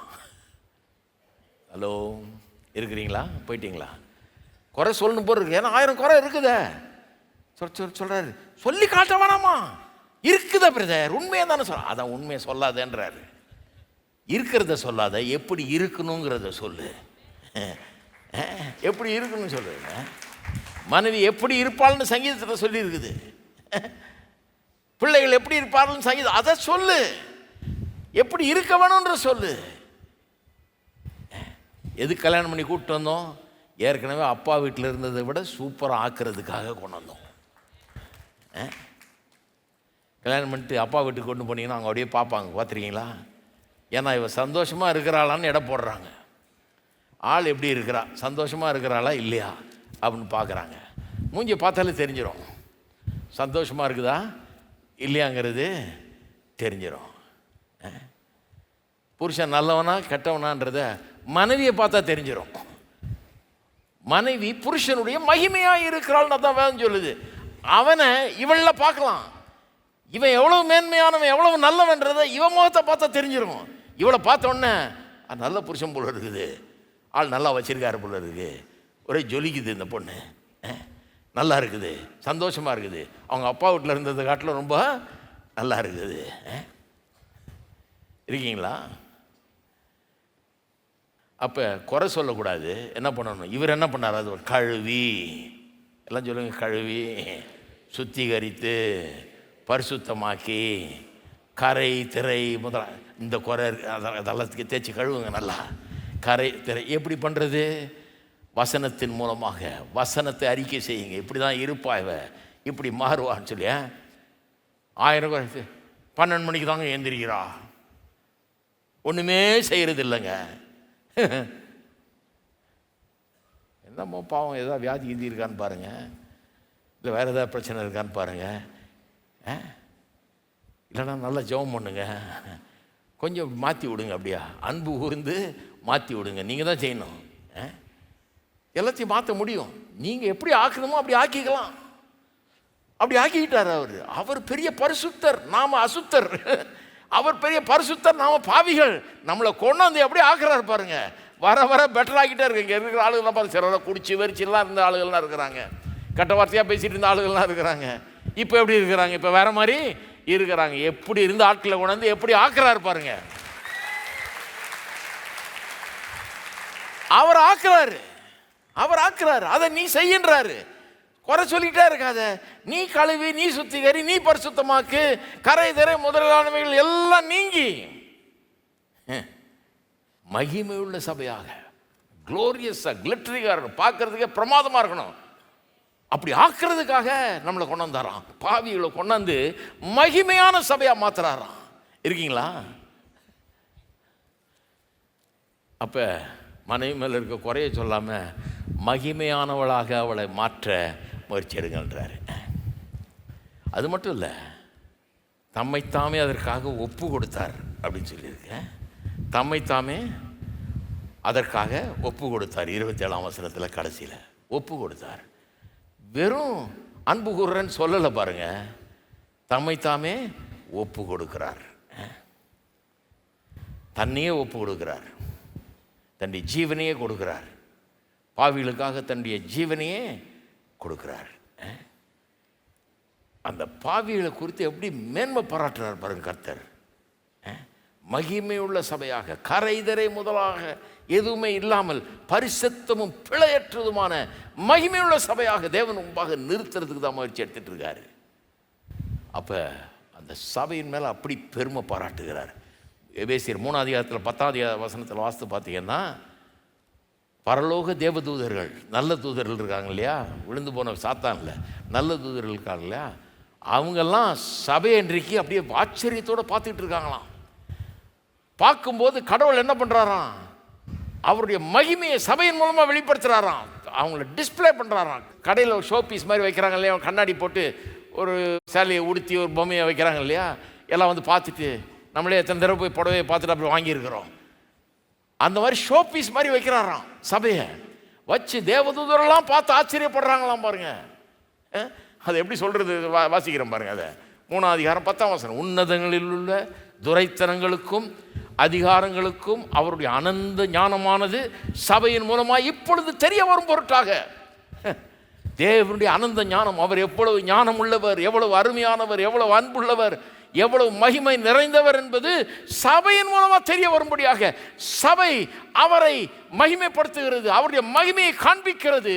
தேவதூதர்கள் ஆச்சரியத்தோடு பார்க்குறாங்க, கடவுள் இப்படிப்பட்டவரா, ஒரு பாவியை எடுத்து இப்படிப்பட்ட பரிசுத்தவான மாத்திரவரா அவர் அப்படின்னு ஆச்சரியப்பட்டு பார்க்கறதுக்காக வச்சு உங்களை பற்றி பெருமைப்பட்டு கொள்ளுகிறார் கர்த்தர். இருக்கீங்களா? இப்போ வேதம் என்ன சொல்லுது? அதே நீயும் செய்யுது. எப்படி நாட்டு போகிற மாதிரி இருந்தது, எப்படி ஆக்கியிருக்கேன் பார். எப்படி ஒன்றும் தெரியாமல் இருந்தது, இப்போ எப்படி ஆக்கியிருக்கேன் பார். ஆமாம், 12 மணிக்கு எழுந்திரிச்சு ஒன்றும் செய்யாமல் சமையல் கூட தெரியாமல் இருக்கலாம். அதுக்கு என்ன, கற்றுக் கொடுக்க வேண்டியதான், என்ன பண்ணுறது? அதுக்கு நம்ம கொஞ்சம் சமையல் கற்றுக்க வேண்டியதாக இருக்குது. எப்படி இருந்த ஆளை கொண்டாந்து எப்படி மாற்றிருக்கேன் பார். கர்த்தர் காமிக்கிறார், எப்படி இருந்த பாவியை கொண்டாந்து எப்படி மகிமையான ஒரு சபையாக மாற்றிருக்கேன் பாருன்றார். இதை தேவதூதர் உங்களால் டிஸ்பிளே பண்ணி காட்டுகிறார். கிறிஸ்து சபையை அன்பு கூறுகிறார். இருக்கீங்களா? அதே மாதிரி புருஷர்கள் அன்பு கூற வேணும்ன்றார். இதோடு இன்றைக்கி நிறுத்துகிறேன், அடுத்த வாரம் தொடருவோம். எல்லோரும் எழுந்து நிற்போம். இது ஏன் ஆரம்பித்த இந்த போதனைன்னா, நிறைய திருமண பிரச்சனைகள், கவுன்சிலிங் வேணும், கவுன்சிலிங் வேணும், கவுன்சிலிங் வேணுன்றாங்க. கவுன்சிலிங் ஒவ்வொரு ஞாயிற்றுக்கிழமையும் 8:30 மணிக்கு இங்கே நடக்குது. இங்கிலீஷில் கவுன்சிலிங் வேணுன்னா 11 மணிக்கு நடக்குது. சாயங்காலம் வேணுன்னா 6 மணிக்கு நடக்குது. இதை கேட்டிங்கன்னா கவுன்சிலிங்கே தேவையில்லை.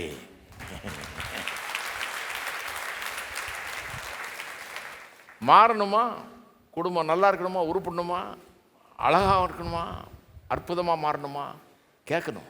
கேட்டால் தாங்க மாற முடியும். கேட்குறவர்களாக நம்மளை வச்சுருக்காரு. விசுவாசத்தில் பிழைக்கிறவர்களாக இருக்கிறோம். விசுவாசம் கேள்வியினால் வருது. கேள்வி தேவனுடைய வசனத்திலிருந்து வருகிறது. எப்படி ஒரு நல்ல குடும்பத்தை உருவாக்குற விசுவாசம் வர முடியும்? கேட்கணும், வசனத்தை கேட்கணும். கேட்கும்போது அது உள்ளே போய் மலைகளை பெயர்க்கக்கூடிய விசுவாசமாக அது இருக்குது. புதிய ஒரு குடும்பமாக, ஆசீர்வாதமான அருமையான குடும்பமாக, இன்றைக்கு கெட்டு போயிருக்கிற குடும்பத்தை மாற்றக்கூடிய வல்லமை இந்த வசனத்தில் இருக்கிறது, விசுவாசத்தில் இருக்கிறது. ஆமென். எல்லாரும் கரங்களை ஊற்றி கர்த்தரை ஸ்தோத்திரிங்கள். இந்த கேட்ட உபதேசத்துக்காக ஸ்தோத்திரம்.